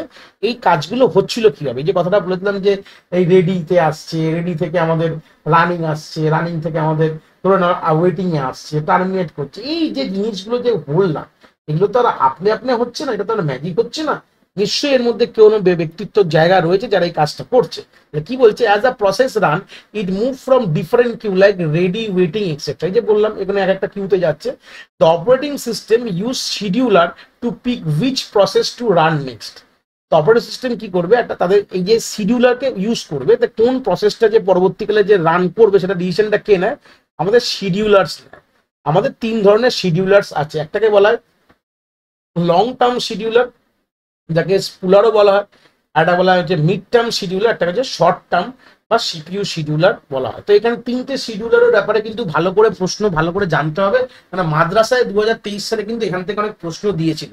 তো সেই সূত্রে দাঁড়িয়ে এখান থেকে একটা আইডিয়াটা খুব ভালো করে ক্লিয়ার, খুব ইম্পর্টেন্ট পার্ট শিডিউলারের প্রত্যেকটি ব্যাপারে জানা, আমাদের কনটেক্সট সুইচিং কি জিনিস, এই টার্ম এখান থেকে প্রশ্ন আসার জায়গা কিন্তু একদম যদি আসে তো এখান থেকে 99 থেকে 95% অপশন হচ্ছে এখান থেকে আসা, ঠিক আছে, খুব ইম্পর্টেন্ট পার্ট এটা। লং টার্ম কি করে, লং টার্ম ইন জেনারেল বলা হয় যে কোন জবটা এক্সিকিউট করতে চাইছে সেটাকে হার্ড ডিস্ক থেকে তুলে র্যামে আসা, এই জেনারেল কথা। এখানে যেটা বলা রয়েছে, decide which job enter the ready queue for the job from the job pool. জব পুলটাই একটা ভদ্র ভাষায় লেখা রয়েছে, মানে আমাদের তো যেই জবগুলো যেই প্রসেসগুলোকে এক্সিকিউট, জব মানে ওয়ান কাইন্ড অফ প্রসেস, গুলো এক্সিকিউট করতে চাইবে সেগুলো বেশি বেশি করে হার্ড ডিস্ক থেকে তুলে আমাদের কোথায় এনে রাখার দায়িত্ব, আমাদের র্যামে এনে রাখার দায়িত্বটা হচ্ছে লং টার্ম শিডিউলারের কাজ, ঠিক আছে। এটা আমি আগেও বলেছি এই কথাটা নিয়ে, বলছে এটা ওয়ার্ক লেস অফেন দেন আদার, মানে যে বাদ বাকিগুলো তার থেকে অনেকটা কম কাজ করে। এর এর মেন গোলটা কি, minimize system performance like high throughput. এই যে ম্যাক্সিমাইজ সিস্টেম, দেখো যত বেশি প্রসেসকে তুলে আমি হার্ড ডিস্ক থেকে নিয়ে আসবো আমার র্যামে, তার মানে তত ওইগুলো কিন্তু সিপিউর কাছে গিয়ে পৌঁছাবে। তাহলে যত তাড়াতাড়ি তুলে নিয়ে আসবো তার মানে তত ডিগ্রি অফ আমাদের মাল্টি প্রোগ্রামিং বেড়ে যাবে, তত আমাদের সিপিইউ ইউটিলাইজেশন বেড়ে যাবে। তাহলে এটাই জন্য এর কাজ কিন্তু এখানে খুব ইম্পর্টেন্ট এবং পারফরমেন্সটা বাড়াচ্ছে।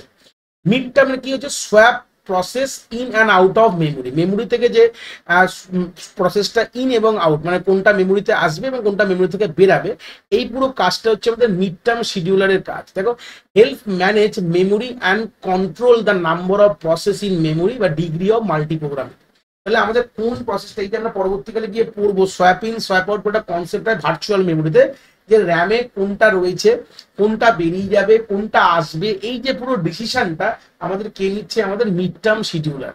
যে ইউজ দেখো swapping to pause and resume the process when needed, মানে যে সোয়াপিং কাজটা এখানেই করছে, কে ঢুকবে মেমোরিতে কে বেরাবে, এগুলো সবই কিন্তু মিড টার্ম শিডিউলারের কাজ। এবার পরেরটা হচ্ছে শর্ট টার্ম শিডিউলার, কি বলছে, select which ready process should get the CPU next. যখনই আমাদের এই যে লং টার্ম শিডিউলার কি করলো, আমাদের হার্ড ডিস্ক ছিল, এখান থেকে ছবিটা আমি একদম ছোট করে এঁকে দেখিয়ে দিচ্ছি, এটা আমাদের হার্ড ডিস্ক ছিল, তার মধ্যে ধরে নাও অনেকগুলো প্রসেস এরকম 1 2 করে রয়েছে। তো তুলে এনে আমাদের র্যামের মধ্যে একটা রেডি কিউ বলে একটা লাইন রয়েছে, ধরে নাও কিউ মানে অলরেডি পড়েছো তোমরা, এখান থেকে তুলে দেখো 2 আসলো, তারপরে 1, এইভাবে অনেকগুলো প্রসেস রয়েছে। এবার এটা তুলে কে নিয়ে আসলো, এটা হচ্ছে লং টার্ম শিডিউলারের কাজ, লং টার্ম শিডিউলার হয়ে গেল। এবার শর্ট টার্ম শিডিউলারের কাজ কি, এখান থেকে কোন প্রসেসটা সিপিইউ কাছে যাবে, হ্যাঁ, এটা ডিসিশন নেওয়াটা, এ পাঠায় না কিন্তু। এখন ধরে নাও এখানে আমাদের অনেক রকম সিপিইউ শিডিউলিং অ্যালগরিদম ইউজ হয়, প্রিমিটিভ এবং নন প্রিমিটিভ, তার আইডিয়া আমরা আগে গেলে দেখবো।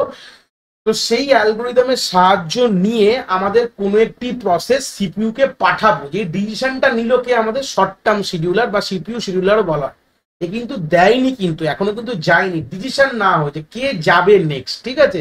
তাহলে এটা খুব ফ্রিকুয়েন্টলি কাজ করছে, often many time per second, এক সেকেন্ডে অনেকবার করছে। Quickly assign CPU to keep the system responsive, তাহলে এখানে এর নর্মালি কাজ কি, সিপিইউ কে কুইকলি তাকে রেসপন্স তাকে পাঠিয়ে দেওয়া, তাকে সিপিইউ কে পাঠানো, আর প্রসেসকে কে যাবে তা কুইকলি সেই জিনিসটাকে ভাবাটাই ওদের ব্যাপার। পরে যে গল্পটা পড়তে থাকে ডিসপ্যাচার, তার মানে এবার ভাবো শর্ট টার্ম শিডিউলার একটা ডিসিশন নিয়েছে যে কোন প্রসেসটাকে চুজ করা হবে, যাকে সিপিইউ কে দেওয়া হবে, বাট শর্ট টার্ম শিডিউলার নিজে কিন্তু এই কাজটা করেন, সেই কাজটা হচ্ছে আমাদের ডিসপ্যাচার করে। ডিসপ্যাচারের তাহলে খুব ইম্পর্টেন্ট কথা, তাহলে আমাদের এইটাও কিন্তু খুব ইম্পর্টেন্ট আনতে হবে যে শর্ট টার্ম শিডিউলার যেই প্রসেসটাকে ভাবলো যে সিপিইউ কে দেবো, সেই প্রসেসটাকে কে দেয়, দেয়টাকে ও ভাবলো, মানে ও ডিসিশন নিল বাই ইউজিং সাম অ্যালগোরিদম। এবং তো ভাবে না, তার একটা অ্যালগোরিদম আছে, তার ওই অ্যালগোরিদম প্রোটোকলে কাজ করে, সবকিছুই প্রোটোকলে কাজ করছে। তো সেই সূত্রে দাঁড়িয়ে সেটা ভাবলো, ভেবে সেটা কে সিপিইউ কে যে যাবে সেটা ডিসপ্যাচার কিন্তু হাত ধরে নিয়ে যাবে। ডিসপ্যাচারের কাজ যেটা চুজ করেছে শর্ট টাইম শিডিউলার, সেটা গিয়ে আমাদের সিপিইউ কে অ্যালট করে দাও। তাহলে এখানে কি হচ্ছে, সুইচ কনটেক্সট হচ্ছে, তাহলে save information about the current process and load information of the next process. এই যে সুইচ কনটেক্সট কথাটার মানে কি, দেখো যে প্রসেসটা অলরেডি সিপিইউ পেয়েছিল তাকে তো বার করা হচ্ছে কোনোভাবে, হয় তার শেষ হয়ে গেছে বা তাকে বার করা হচ্ছে। কিন্তু বার করা হওয়ার মানেটা কি, তার মানে তার যতটা কাজ হয়েছে সেটা আমার পিসিবিতে লিখে রাখতে হবে, মানে প্রসেস কন্ট্রোল ব্লকে।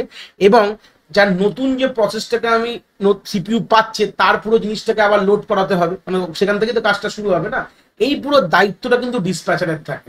তাহলে সুইচ টু ইউজার মোড, তাহলে আমাদের move from Karnal mode to the user mode so the process can run safely. এখানে অনেক সময় যে প্রসেস যখন রান করছে তখন কার্নাল মোডে চলে গেছিল হয়তো, এটাকে আবার মুভ করে ইউজার মোডে নিয়ে আসা, এবং jump to the next instruction, যেটা আগের থেকে যেখানে শেষ করে দিল সেখান থেকে আবার শুরু করবে।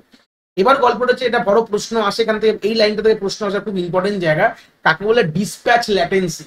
বলছে it is a time it take to stop one process and start other. মানে একটা প্রসেস যে আমি স্টপ করলাম ধরে নাও, আরেকটা প্রসেস শুরু করব, এদের মাঝখানে যে গ্যাপটা রয়েছে এটাকে বলে ডিসপ্যাচ ল্যাটেন্সি।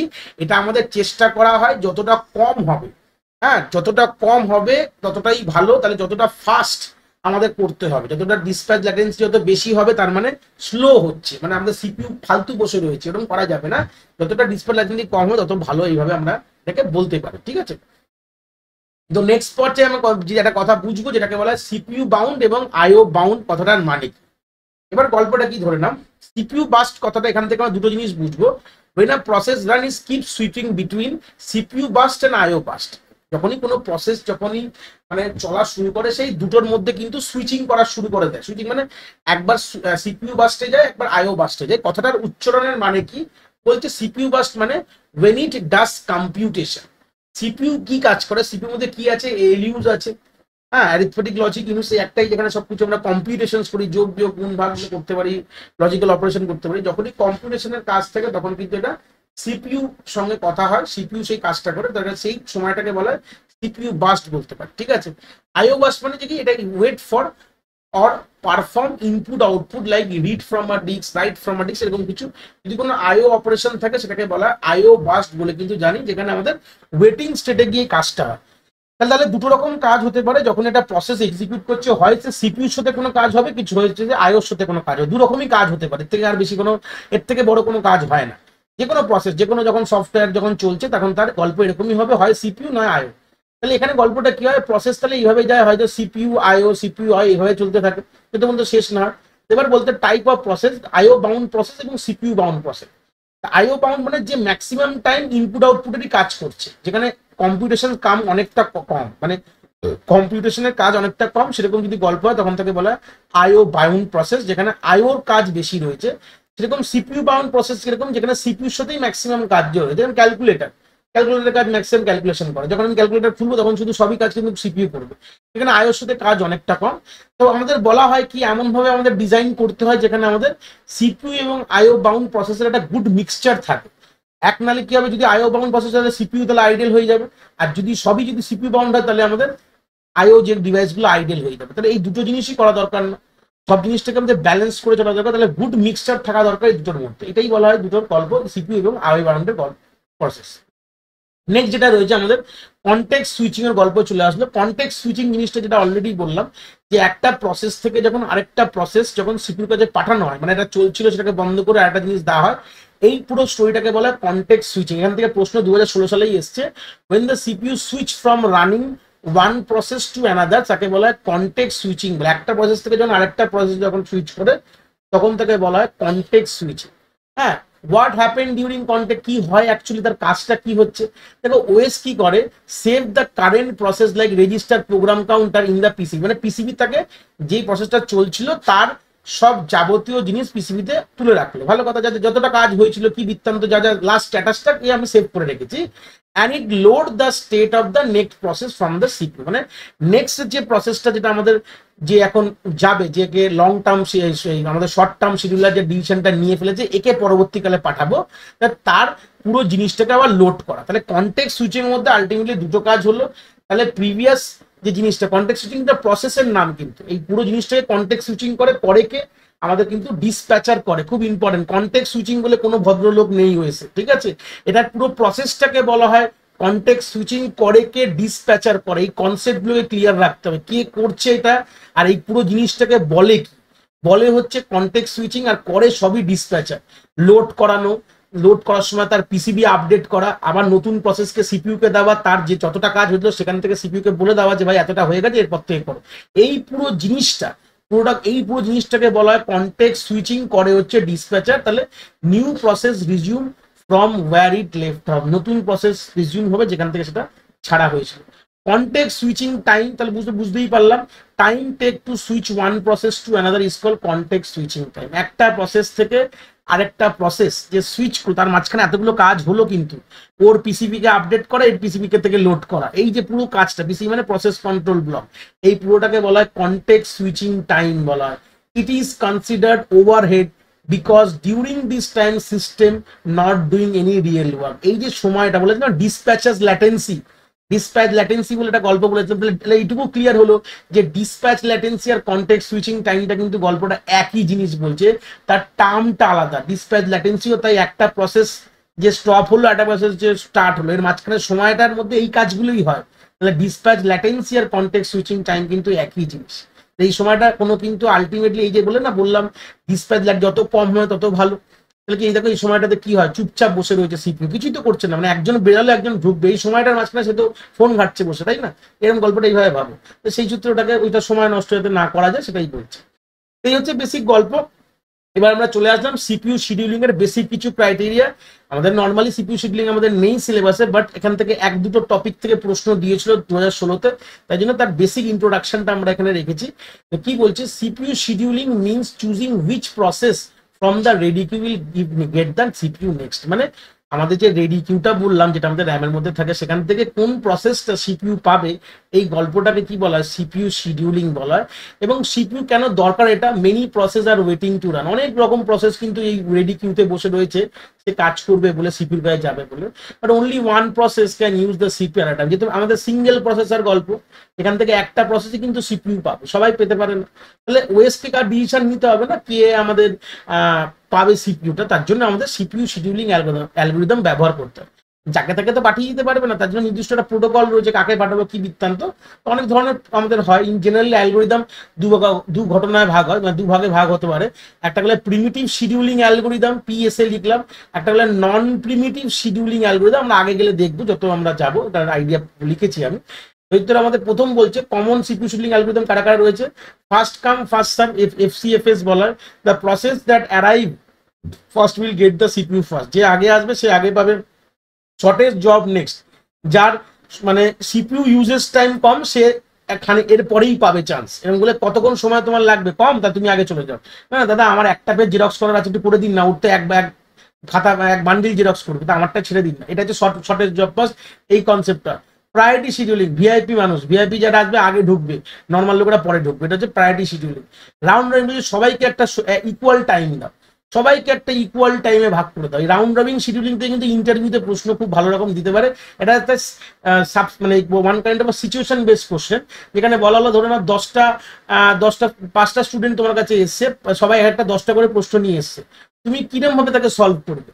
তুমি কি একজনকে ধরে পুরো 10টা করবে, তারপর আরেকজনের গায়ে যাবে, তাই সেইভাবে করবে? তাহলে তো যে 5 নম্বর লোক তো অনেকক্ষণ পরে চান্স পাবে। তা না, সবাইকে তিনটে করে করো, প্রথমে এর তিনটে এরকম সবার করলে আবার ঘুরে এর কাছে আসলে। তো এইরকম গল্পতে কিন্তু এইরকম প্রশ্ন কিন্তু আমাদের মানে সিচুয়েশন বেস প্রশ্ন কিন্তু রাউন্ড রবিন শিডিউলিং থেকে অনেক সময় ইন্টারভিউতে এরকম জিজ্ঞেস করার জায়গা রয়েছে, ঠিক আছে? তো সেচু দাঁড়িয়ে আমাদের টাইপ অফ শিডিউলিং এ যেটা বললাম দুটো রকমের হয়। একটাকে বলা হয় নন প্রিমিটিভ শিডিউলিং, মানে একজন যখন সিপিইউ পায়, সিপিইউ গায়ে ঢুকলো, ধরে নাও সিপিইউ, সে যত পর্যন্ত কাজ না করবে সে বেরাবে না, সে কাজ কমপ্লিট না করবে তত পর্যন্ত বেরাবে না। সে দেখো কাজ কমপ্লিট হলে বেরোতে পারে, বা কোনো আইও রিকোয়েস্ট এসছে তখন সে বেরোতে পারে, এছাড়া সে কিন্তু সিপিইউ ছাড়বে না। মানে নিজে থেকে না বেরোলে তাকে বার করা যাবে। এটাকে বলা হচ্ছে নন প্রিমিটিভ, ঠিক আছে, যে ক্যানট ফোর্স টু, লেখা আছে হাইলাইট করে বোল্ডে লিখে দিয়েছি, যে ফোর্স তুমি করতে পারবে না, ওর যখন মনে হবে বেরাবে। এটাকে বলে আমাদের non preemptive CPU scheduling algorithm. Next এটাকে বলে প্রিমিটিভ, মানে তুমি সিপিইউ কে যে পেয়েছো কিন্তু মনে হলো আমি তোমাকে বার করে নিতে পারি, মানে এটার ব্যাপার, মানে তোমার কাজ না শেষ হলেও বার করতে পারি। তাহলে এক হচ্ছে এটাকে বলা প্রিমিটিভ শিডিউলিং, যেরকম গল্পটা হচ্ছে প্রসেস যদি ফিনিশ হয় তখন সে বেরাবে, আর process give up the CPU willing, যারা আইও মানে আইওর কোনো জব করছে তখন সেটা বেরিয়ে যেতে পারে, বা কোনো হায়ার প্রায়োরিটি প্রসেসে তখনও বার করে দেবে, বা কোনো টাইম স্লাইস কমপ্লিট হয়ে গেছে, বললাম 3 সেকেন্ড করে সবাইকে কাজ সময় দাও, তখন সে বার করে দিতে পারে। তো এরকম অনেক প্রসেস রয়েছে, তখন সেটা বেরিয়ে কোথায় চলে যাবে, move from running to ready কিউতে ফের ব্যাকে চলে যাবে, মানে এটা ওয়েটিং এ যাবে না। কিন্তু যদি আমাদের আইও না হয় ওয়েটিং এ যাবে না কখনো, এটা কিন্তু মাথায় রাখতে হবে যে আইও যদি অপারেশন হয় তাহলে একমাত্র ওয়েটিং স্টেটে যাবে, নাহলে কিন্তু ঘুরে কোথায় চলে আসবে, আমাদের কিন্তু রানিং থেকে রেডি স্টেটে চলে আসবে, মানে ওই লাইনের পেছনে গিয়ে দাঁড়াবে, এরকম গল্প, ঠিক আছে। এইভাবে এটাকে আমাদের প্রিমিটিভ শিডিউলিং এর গল্প চলে আসলো এরকম। আর তার সঙ্গে কিছু আমাদের ইম্পর্টেন্ট ক্রাইটেরিয়া আমাদের জানতে হবে, সেখানে বলছে different CPU scheduling algorithm behave different, এতে এক একটা রকম ভাগ রয়েছে, এক এক রকম ওয়ে অফ ডিলিং রয়েছে। তাহলে কোনটাকে আমরা চুজ করবো যাতে আমাদের সবকিছু জিনিসটা আমাদের ভালোভাবে কাজটা হতে পারে। তাহলে কি কি ক্রাইটেরিয়া আছে, কি কি ক্রাইটেরিয়ার ভিত্তিতে চুজ করতে পারি এই অ্যালগরিদমগুলোকে? এক হচ্ছে ফাস্টার, ফেয়ার এবং মোর এফিসিয়েন্ট, তাড়াতাড়ি হবে, ফেয়ারলি যাকে ডিসিশন দেওয়া হবে, এফিসিয়েন্টলি কাজ হবে। তার জন্য আমাদের কিছু মেন শিডিউলিং ক্রাইটেরিয়া রয়েছে। এক হচ্ছে সিপিইউ ইউটিলাইজেশন ফার্স্ট বলছে, সিপিইউ কে আলটিমেটলি বিজি রাখতে হবে, 100% কাজ করাতে হবে, এরকম বসে থাকলে হবে না। মানে এমন অ্যালগরিদম তুমি ব্যবহার করছো যেখানে সিপিইউ হয়তো অনেক সময় বসেই রয়েছে, এরকম করলে হবে, এরকম অ্যালগরিদম চললে হবে না।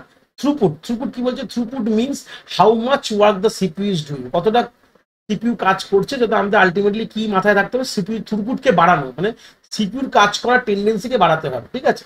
টার্ন অ্যারাউন্ড টাইম কি বলছে? Total time for process submission and completion. এটা স্টার মারলাম কেন, এখান থেকে 2016-তে একটা প্রশ্ন দিয়েই দিয়েছে একদম, এই জন্যই আমি পার্টটা রেখেছি 2016 থেকে, এখান থেকেই প্রশ্ন এসেছে একটা, এটা থেকে, যে একটা প্রসেস আমাদের সাবমিট হয়েছে, মানে ধরে নাও 1টা বাজে সাবমিট হয়েছে একটার সময়, এবং 2টোর সময় গিয়ে শেষ হয়েছে, কাজটা এখানে শেষ হয়ে গেছে। এই টোটাল সময়টাকে কি বলা হয়? এটাকে বলা হয় টার্ন অ্যারাউন্ড টাইম বলা। ওয়েটিং টাইম মানে সে কতক্ষণ রেডি কিউতে ওয়েট করেছে, তখন থেকে ওয়েটিং টাইম। এই বছর প্রশ্ন ওয়েটিং টাইম থেকে দিতে পারে। রেসপন্স টাইম মানে যে time between process request and first response. ধরো না এই যে 1টার সময় যে চান্স পেয়েছে, ও কিন্তু 12টার সময় বলেছে দাদা আমি চলে এসেছি, তো কোনোভাবে ওয়েট করছিল, চলে এসেছি, মানে এখন তোমার চান্স আসেনি, ডাক্তার দেখাতে এসছে, সে 1টার সময় গিয়ে চান্স পেলো। তাহলে এই যে সময়টা সে বসে রয়েছে তাকে বলা হয় রেসপন্স টাইম, যে কটায় গিয়ে চান্স পেলো, কতক্ষণ পর গিয়ে, হ্যাঁ এটা রেসপন্স টাইম। এসছিল 12টা, পেয়েছে চান্স 1টা। ফেয়ারনেস কি বলছে? All process should give fair chance of CPU time.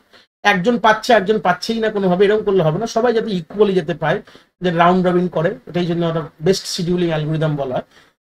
তো সেই সূত্রে টার্মোলজিগুলো একটা অ্যাব্রিভিয়েশন এখানে রেখেছি, মানে শর্ট করে রেখেছি। অ্যারাইভেল টাইম কাকে বলে? খুব ইম্পর্টেন্ট, যখন সে একটা প্রসেস রেডি কিউতে ঢোকে, মানে হার্ড ডিস্ক থেকে রয়েছে, হার্ড ডিস্ক থেকে উঠে আমাদের র্যামের মধ্যে যখন বসলো, সেটাকে বলে অ্যারাইভেল টাইম বলা। বাস টাইম কি বলা? যে সে কতটা টাইম নিয়ে সিপিইউর কাজ, মানে সিপিইউর সাথে কতটা টাইমে সে কাজ আছে, মানে আমি ধরো না 10 মিনিট সিপিইউর সাথে কাজ করবো, মানে আমার যে কাজটা আছে সেটা করতে সিপিইউকে 10 মিনিট লাগবে, এটাকে বলা বাস টাইম বলা। এর মধ্যে কিন্তু ওয়েটিং টাইমকে ইনক্লুড করা হয় না। কমপ্লিশন টাইম কি বলছে? কতক্ষণ পর কাজটা শেষ হলো একটা প্রসেসে, কমপ্লিট কটায় হলো, ঠিক আছে। তাহলে টার্ন অ্যারাউন্ড টাইম যেটা বললাম, টোটাল টাইম যেটা যাদের প্রসেস অ্যারাইভ করেছে আর সেখানে কাজটা শেষ হয়েছে, যাদের কমপ্লিশন টাইম এবং অ্যারাইভেল টাইমের যেটা মাইনাস যদি করি তাহলে পাবো হচ্ছে টোটাল টার্ন অ্যারাউন্ড টাইম বা ওয়েটিং টাইম প্লাস বাস টাইম, মানে কতটা ওয়েট করে তার সঙ্গে কতটা কাজ ছিল যোগ করলে আমি টার্ন অ্যারাউন্ড টাইম পাবো। ওয়েটিং টাইম কি বলছে? কতটা রেডি কিউতে ওয়েট করেছে, যেটা রানিং স্টেজে ছিল না। আর এবার হচ্ছে তার ফর্মুলা হচ্ছে waiting time is equal to turn around time minus আমাদের ফার্স্ট। এই হচ্ছে বেসিক আইডিয়াটা, এইগুলো ফর্মুলাগুলো মাথায় রাখলাম। তো ইম্পর্টেন্ট এখান থেকে কি হবে, আমাদের কিন্তু আলটিমেটলি সিপিইউ শিডিউলিং অ্যালগরিদম, আমাদের মেমোরি ম্যানেজমেন্ট, প্রসেস ম্যানেজমেন্ট, এগুলো কিছুই আমাদের নেই সিলেবাসে। বাট আমি এই পার্টটা কেন রেখেছি প্রথমে এখানে বলে দিই। এখান থেকে কিন্তু একটা প্রশ্ন দিয়েছিল, একটা প্রশ্ন দিলেও আমাদের টপিকটাকে কাভার করেছি আমি, যাতে আইডিয়া যদি এবার যদি এরকম আসে তাহলে আমরা সেটা কিন্তু আমাদের করতে পারবো। নেক্সট পার্টে বলছে শিডিউলিং আর CPU scheduling algorithm does not change how long a process need the CPU আর আইও। তাহলে এখান থেকে আইডিয়া কি আছে, যে কোনো সিপিইউ শিডিউলিং অ্যালগরিদম দিয়ে কিন্তু আমরা আলটিমেটলি কিন্তু বুঝতে কখনোই পারি না যে কতক্ষণ সময়, মানে যে সিপিইউ আর আইও সেটা কিন্তু চেঞ্জ করা যায় না কোনোভাবে, এটা কিন্তু ফিক্স থাকে। সে কতক্ষণ সিপিইউ কাছে কাজ করবে বা আয়োর কাছে, এটা কিন্তু প্রথম থেকেই ফিক্স করে বলে দেওয়া রয়েছে। It only affect how long the process wait in ready queue before getting the CPU. Ultimately এখানে কি করবে, এখানে ওয়েট করবে, মানে এটা বলা যেতে পারে যে কতক্ষণ সে রেডি কিউতে ওয়েট করছে, এইটা হয়তো এই অ্যালগোরিদমের সাহায্যে ডিসিশন নেওয়া যায় কতক্ষণ সে ওয়েট করবে করবে না, এটা ব্যাপার।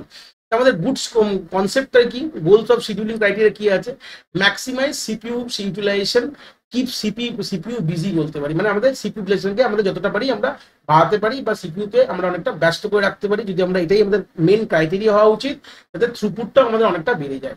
আর মিনিমাইজ কি, আমাদের টার্ন অ্যারাউন্ড টাইমটা কমানো দরকার, মানে কতক্ষণে শেষ হলো, আর যতটা কমানো তত ভালো না, ওয়েটিং টাইম কমানো দরকার, রেসপন্স টাইমকে আমাদের কমানো দরকার। এই ছিল মোটামুটি আমাদের পুরো আমাদের এসএলএসটি আমাদের অপারেটিং সিস্টেমের পুরো কনসেপ্ট।